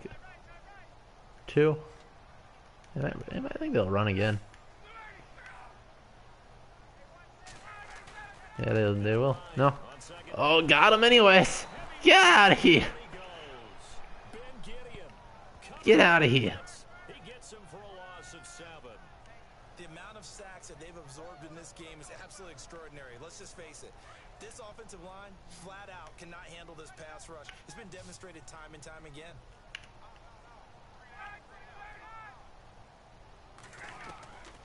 Third and long. It's Ryan. I also wish they had a different voice. Oh wait, let's get it. I also wish they had a different play selections where you'd have like the Vikings 3rd and long front where you'd have B-Rob come in. I know that's one of the formations. You can have a 3 defensive end line, but I guess they suck. It's EA. I shouldn't be expecting a good game. The spot will be inside the 35. Again, I like this play. It's one of the rare times I don't mind motioning the running back out. This is sort of what you would call a put-away drive, isn't it? But that this tells me, since he's on a corner, more than likely a zone coverage, probably cover 3. Accordingly, because what you really want to do, even though you know the scoreboard is still up there and the game's going to go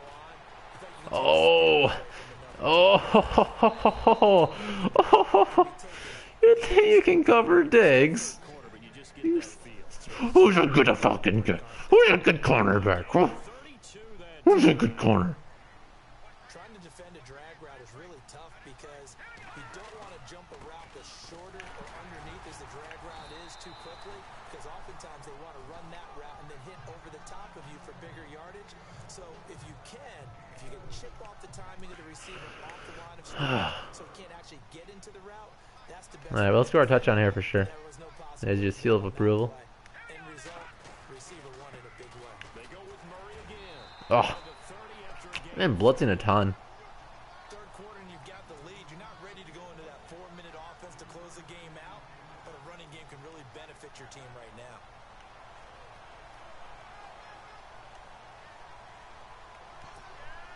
In need of a conversion on third. The biggest thing in Madden is just to take what the defense gives you and not overthink too much. Like, the deep ball will probably be open here because From the gun, here's they don't feel like covering Thielen deep. Except you can't throw deep balls in All-Pro. This is too long of a field goal, and it's 4th and 3, so we'll go for it. Because in Madden, 47-yard field goals, like, right on the edge of being possible. Forget about the sticks. We want 6.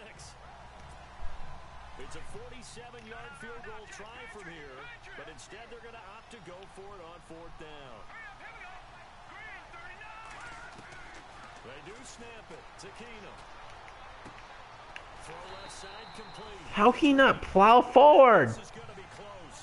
The defense says they stopped him. Where you feel the excitement build on those 4th down plays. Defense has to stay out there, but for the offense, when that thing doesn't work out, such disappointment. It can absolutely be a deflator, but how about the defensive guys? If they stop you on 4th down, Get out of here. Is that my 5th sack of the game? Anthony Barr in from his linebacker spot. He's able to drop him for a loss of about 10. Yeah, you can't fool me this time. Do the exact same play and then throw it to your running back. I'll be in a pass play this time. long for you to spend it with me, long for them trying to block those guys. They've given up a whole Yeah, get out of here. Did we kill Julio? Yeah, we killed Julio. GG. See ya, Falcons. Good night. So here's the mid blitz. That's where they have the. That's where we have the double A gap blitz. The Falcons on third down. Just 1 for 3 thus far. This will be third and forever. Operating from the gun. Ryan swings it out to the flat for Freeman. Get out of here. Yeah, way to pad the stat sheets, Ryan. You know what? You got back to the line of scrimmage. Good job, bud. Proud of you. Your mom will frame that play. Take whatever you want underneath, by all means. And he gets this away, and look at this. This is a good one. Oh, I was gonna field that right at the edge, but they whistled it dead. Okay. Yeah, I like zone. I like zone runs.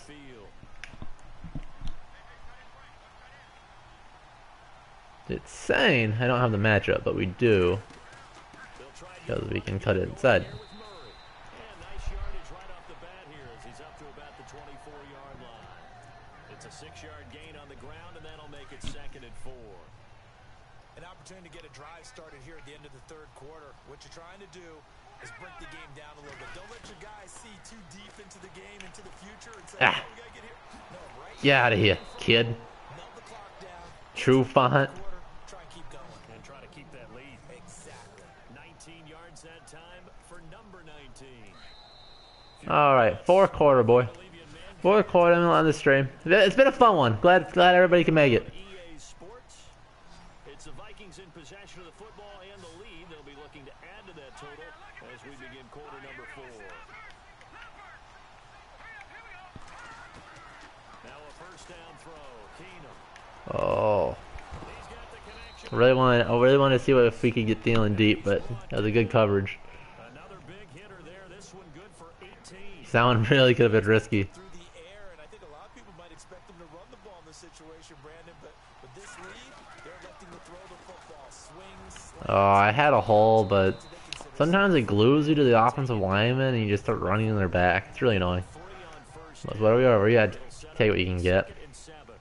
Offensively with the lead, you want to run the ball, keep the clock going, but you also want to still kind of be in attack mode too, right? So how do you do that and not come back on your I don't know why he's in the dime. Ah. Get out of here.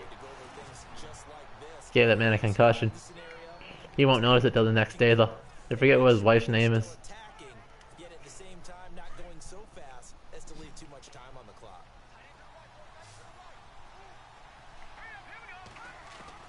Keenum now on first down. Come on, Murray. You gotta catch the ball, kid. Incomplete. It's a lot of contact going on there, and in the end, unable to keep two hands on the football and bring it into his body. Everything looked pretty good until the finish.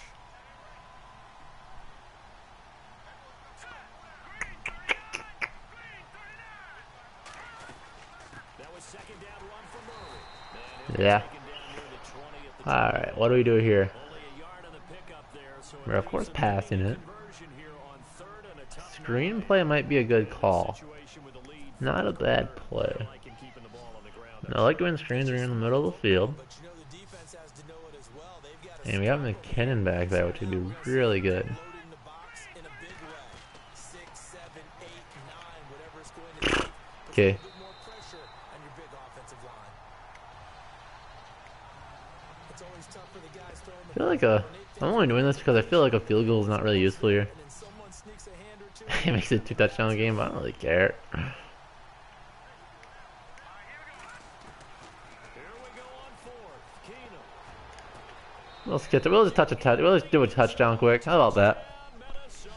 We'll just touch a touchdown. Stephon Diggs. We'll do the play against a touchdown instead. Of the season. And the Vikings find a way to stretch their lead.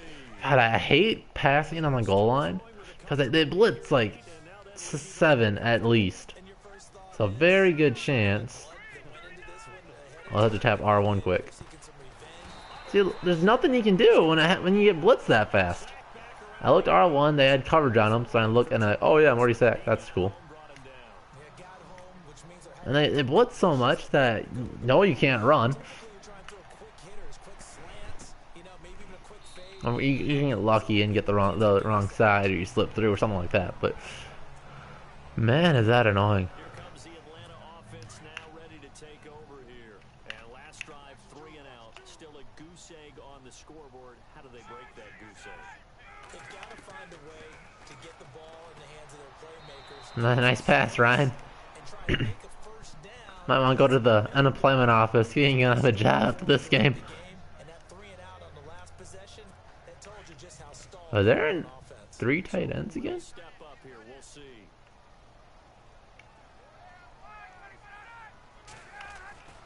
Second and 10. It's Ryan again. And they're not able to hook up there. Nice job, Freeman. Oh no, why did you collapse like that? Okay.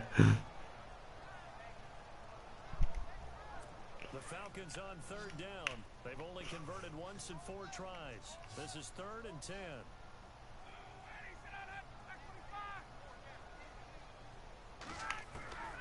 From the gun, Ryan. Griffin! The Vikings after him, and they No, he has to go for it here. Emerson Griffin. Well, they might just punt because it's a 3-touchdown game. Yeah. 18 for him on the year. It's been a tough one for this offensive line. It appears almost like they've been on roller skates this entire game. And look again, I don't know if you guys noticed this, but they have up to date the scores on the bottom of the screen. Real life scores. No return possible here as they angle this one out of bounds. Alright, so we pretty much just need a first down because I doubt they'll be calling timeouts.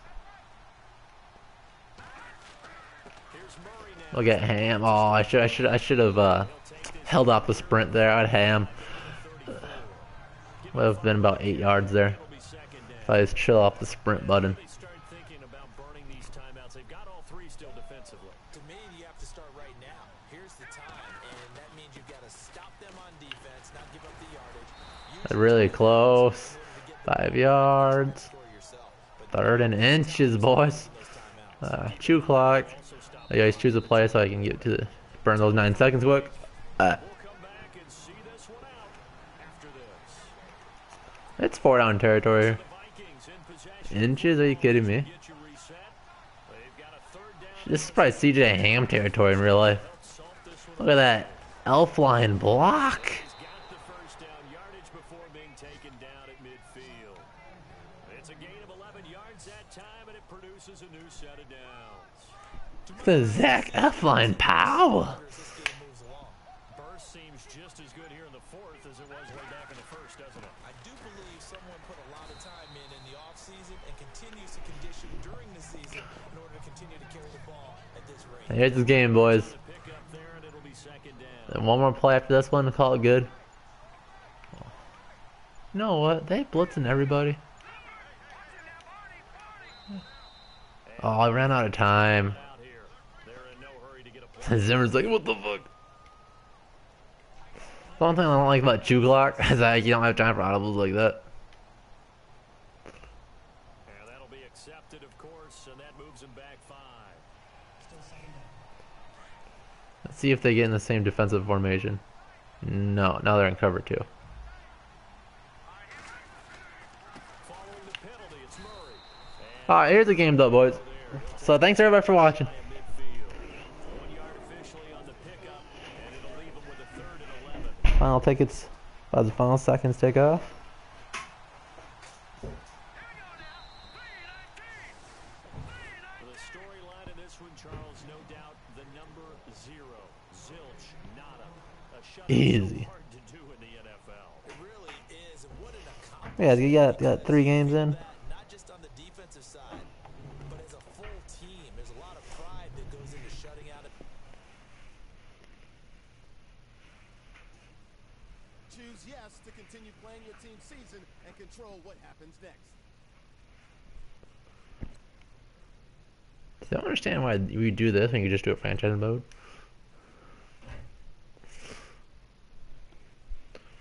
But yeah, it streams every week, Tuesdays at 7. So, tune in next time again. So we'll see you guys in the next video.